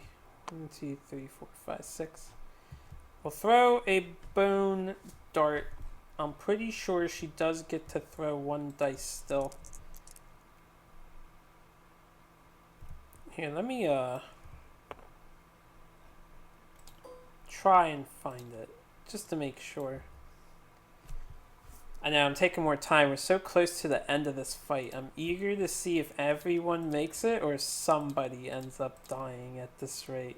Because we're not out of the woods yet. Speed. Speed. Attack profile. Number of attack rolls, number of dice rolled. Usually determined by a monster's AI card's attack profile, speed of the survivor's weapon. Of course. Oh, speed attribute modifier bonus. Speed is added to a survivor's weapon or the monster's profile, attack profile. Determine the number of attack rolls. If speed is negative, subtract it from the number of dice rolled for an attack. A monster or a survivor attack with less than 1 speed still has 1 attack roll. Weapons with the slow keyword cannot benefit from positive speed bonuses. For those who do not know, slow weapons always roll 1 dice. So we do get 1 dice. We're going to throw our bone dart. We're going to actually get a hit. This is it, guys. This is it. It's Dixie's turn. Dixie is going to encourage Monkey. 1, 2, 3, 4. The only thing that has to happen, I'll do 5, is that we need to get rid of the tempo cards and the trap cannot be back on the fucking top of the fucking deck. 2 attacks.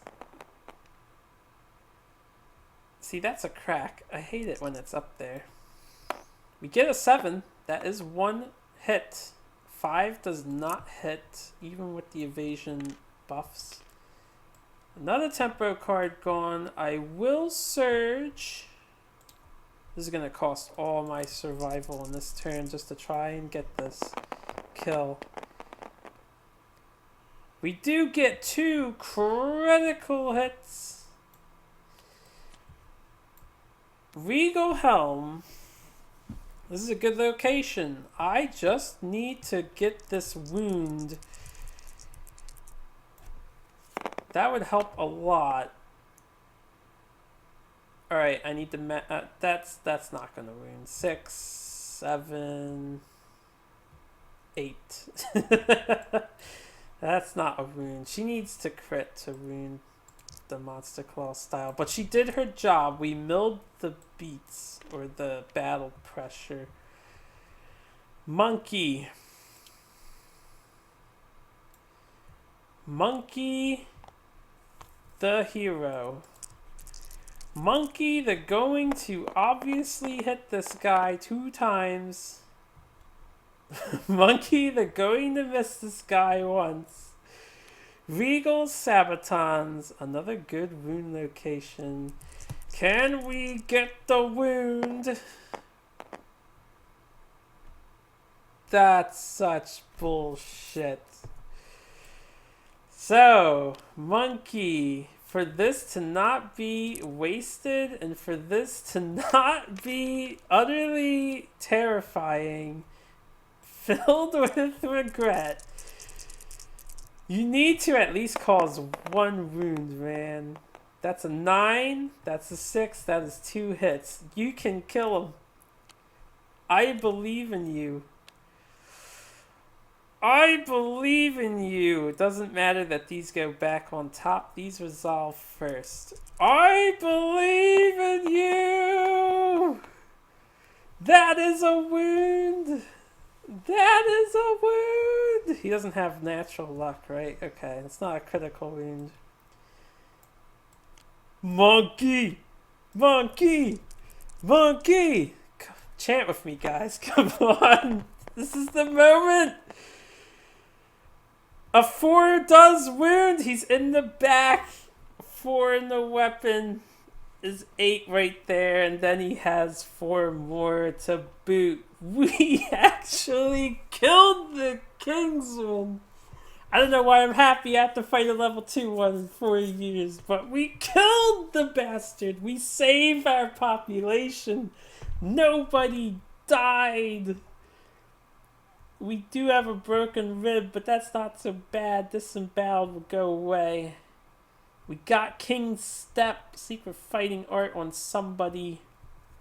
Alright, I'm hype. My friends and I got destroyed by this guy. Absolutely destroyed. And my buddy Joe and my buddy Ombre, they both got King's Step. It was mind-blowing because one of them crit-10'd it and the other one got it on the second try with a 9 after getting a tempo token. Oh man, I've never killed this guy before myself. I feel so good right now. Kingsman Showdown. Let's celebrate tonight with the feast. We have to go out and hunt still. Aftermath. Victory. Get 1 hunt XP, 1 weapon proficiency, which everybody gets, and rewards. I'll show the defeat. So if you die to this guy, it says the Kingsman rudely breaks something as it leaves the settlement. If you innovated pottery, he breaks your pottery. I thought it's really funny. Ah, this feels good. Ooh, shit. I don't know what the King's Curse is. I just glanced at that. So we'll do one thing at a time. XP, weapon proficiency. XP, weapon proficiency. XP, weapon proficiency. XP, we don't have a shield on you. Alright. Did anyone come of age? No, everyone's past their age. Right, they all have weapon proficiency. So we gain XP, and we gain rewards. The air grows still, and a palpable feeling of dread comes over the survivor that dealt the final wound to the King's man. King's Curse. Roll 1d10 plus defeated monster's level on the table below. The group gains the following rewards. Let's King's Curse first. This goes to a monkey. Look at this thing. It's like a monstrosity inside of that armor. King's Curse. The survivor that dealt the killing blow feels their heart sink. Death. Oh God, please don't kill Monkey. Tragedy befalls the survivor that kills the king's man. Their body starts to sweat profusely, and their flesh bubbles with extreme heat. The survivor must roll a hit location dice on the King's Curse table. A survivor cannot gain more than one piece of, what is that, regal gear per lantern year. Every piece of the regal gear armor set is cursed. Oh, we're about to get regal gear, huh? This may not be removed from your gear grid for any reason. When you die, archive the card. When a survivor completes the regal armor set, they lose their humanity and become a kingsman. Filled with a sense of urgent purpose, the survivor marches off into the darkness. Well, I doubt that will ever happen. I don't plan on fighting 5 kingsmen, let alone beating 5 kingsmen, let alone rolling 5 different hit locations. I wonder if anyone's ever actually achieved that. That would be an interesting goal to undergo. With the same survivor too not dying from just bullshit occurring? Alright, the survivor can no longer be controlled by a player. Discard the record sheet, they are dead. Well, that's if we get the full set. So, we're going to get some regal armor permanently affixed to Mr.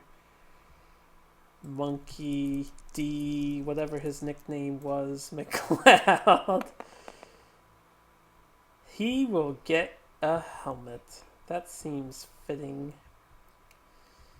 Your skull erupts from inside your head, bone twisting and hardening into a plated exoskeleton. Gain a random disorder and the regal helm rare gear and place it in your gear grid now. Luckily for me, I don't have to discard an item because we used my acanthus. So, random disorder, huh? That's going to replace one of his other disorders. Hopefully this one's better than something else. So I don't want to get rid of Quixotic, and I don't want to get rid of Immortal. Honorable. You believe in honor and fairness when conducting yourself on the battlefield. It is these strong principles that have kept you alive, and you will not abandon them under any circumstances. You cannot attack a monster from its blind spot or if it is knocked down. That is probably better for him because he has mammoth hunting. Probably, wait, don't put that in the deck. It's an extra. Probably better than that. If you forget, you can only have 3 disorders at a time. You have to take a new one and replace one of the old with it. Okay, and now let's see this sexy piece of gear. Regal helm.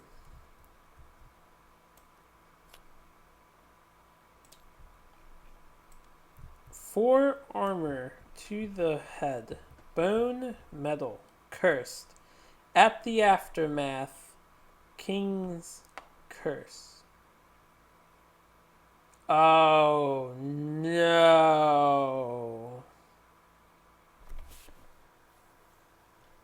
So after every fight he's in, if he participates in fights, he has to roll on King's Curse. That makes more sense for how this character would complete the armor set. We could try the retired monkey. He's super fucking awesome though.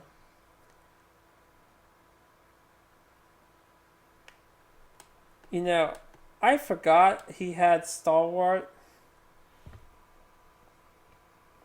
I have to remember that he has Stalwart. There was, I'm pretty sure he did get knocked down by 1 Intimidate attack. He might not have gotten knocked down. I forget. Alright, so the king's curse is now on Monkey, and his head kind of exploded and turned into a helmet. He's going to become a monster eventually in the future, maybe, depending on if I use him. So it doesn't say I have to use him. Okay, that's cool. What am I looking for? This. Because we get some reward, maybe. I did see we could roll no reward. So roll 1d10 plus 1. Gain the following rewards. Well, we'll let fate decide if I get a cool sword or if everyone gets fighting arts, or this fight was a big waste of time.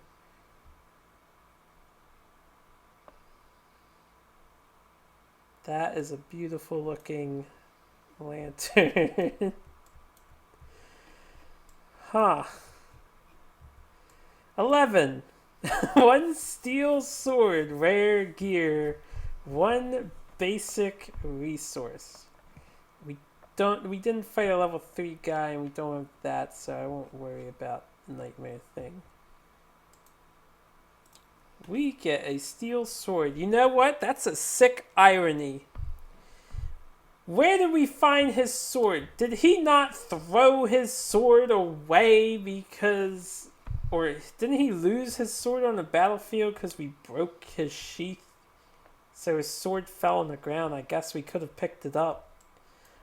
I like that storytelling. I like that. Let's find the sword in here. Steel sword. Why are these pictures so damn big? Steel sword. Let's look at this badass right here. Hits on a 4 up, only 1 dice, 5 strength, irreplaceable, slow, sharp. On a perfect hit, the edge sharpens. Gain 1d10 strength for the rest of the attack. Also has finesse, which is possibly a big deal. I don't know what sharp does. It has a really good hit rate. Only 1 dice though because it's slow, so it always only rolls 1 dice.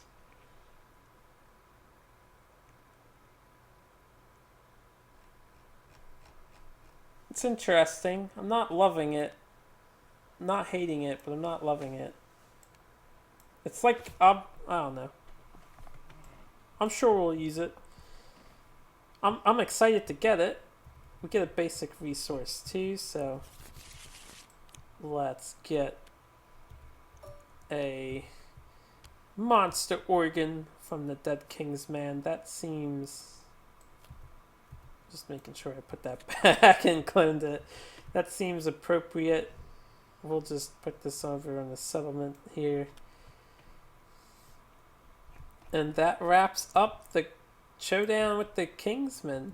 Now, if you recall from the story event of Armored Strangers, we do protect our guys. We resume our settlement phase, so we don't get anything new. We don't do a new settlement event card or advance a lantern year.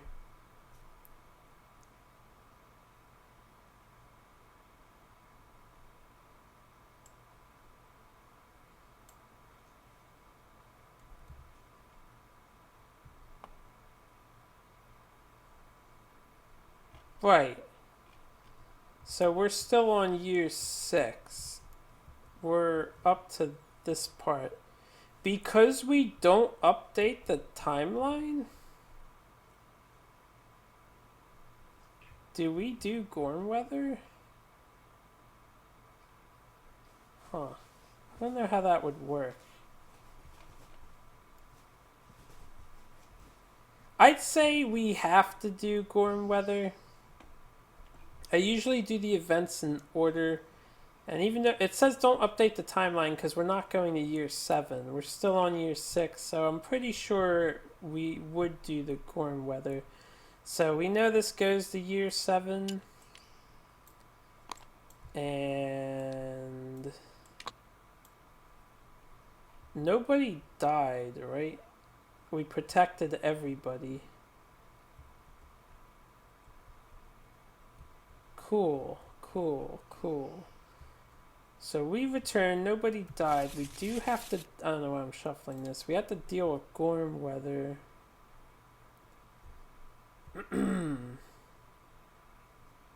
Gorm climate. Excuse me. This would happen at this stage. So we will roll a dice. Fate has been very kind to me. Will it continue to be kind? We get a 9.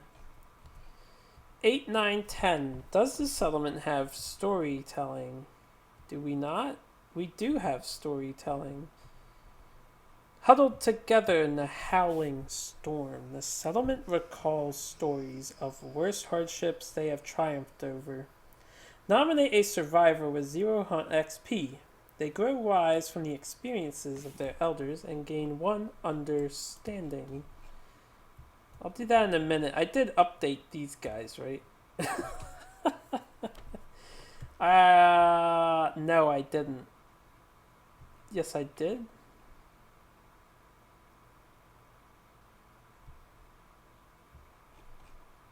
I forget. I did update them.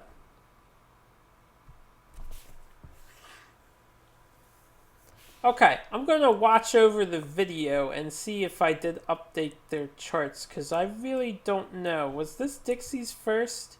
She didn't wound the tree. She didn't get any XP on the tree, or the other fight. I did update them. Okay. I was confusing myself there. Who has 0 XP? Amoongus has 0. Roy also has 0. We should, we'll give it to Roy. Wait, is it an understanding or an experience? Let me zoom in here.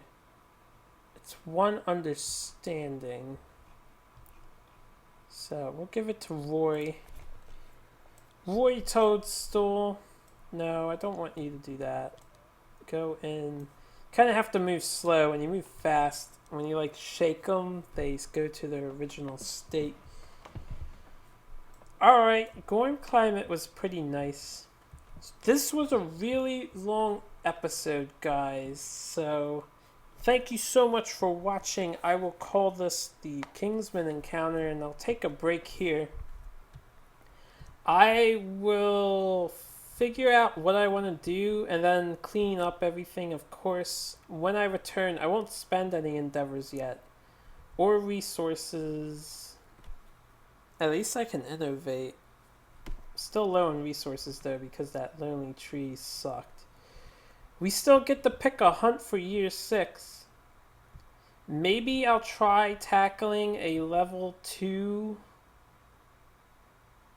lion or something. I don't know if I'm man enough to do that, but I might consider it. Oh, she's destined.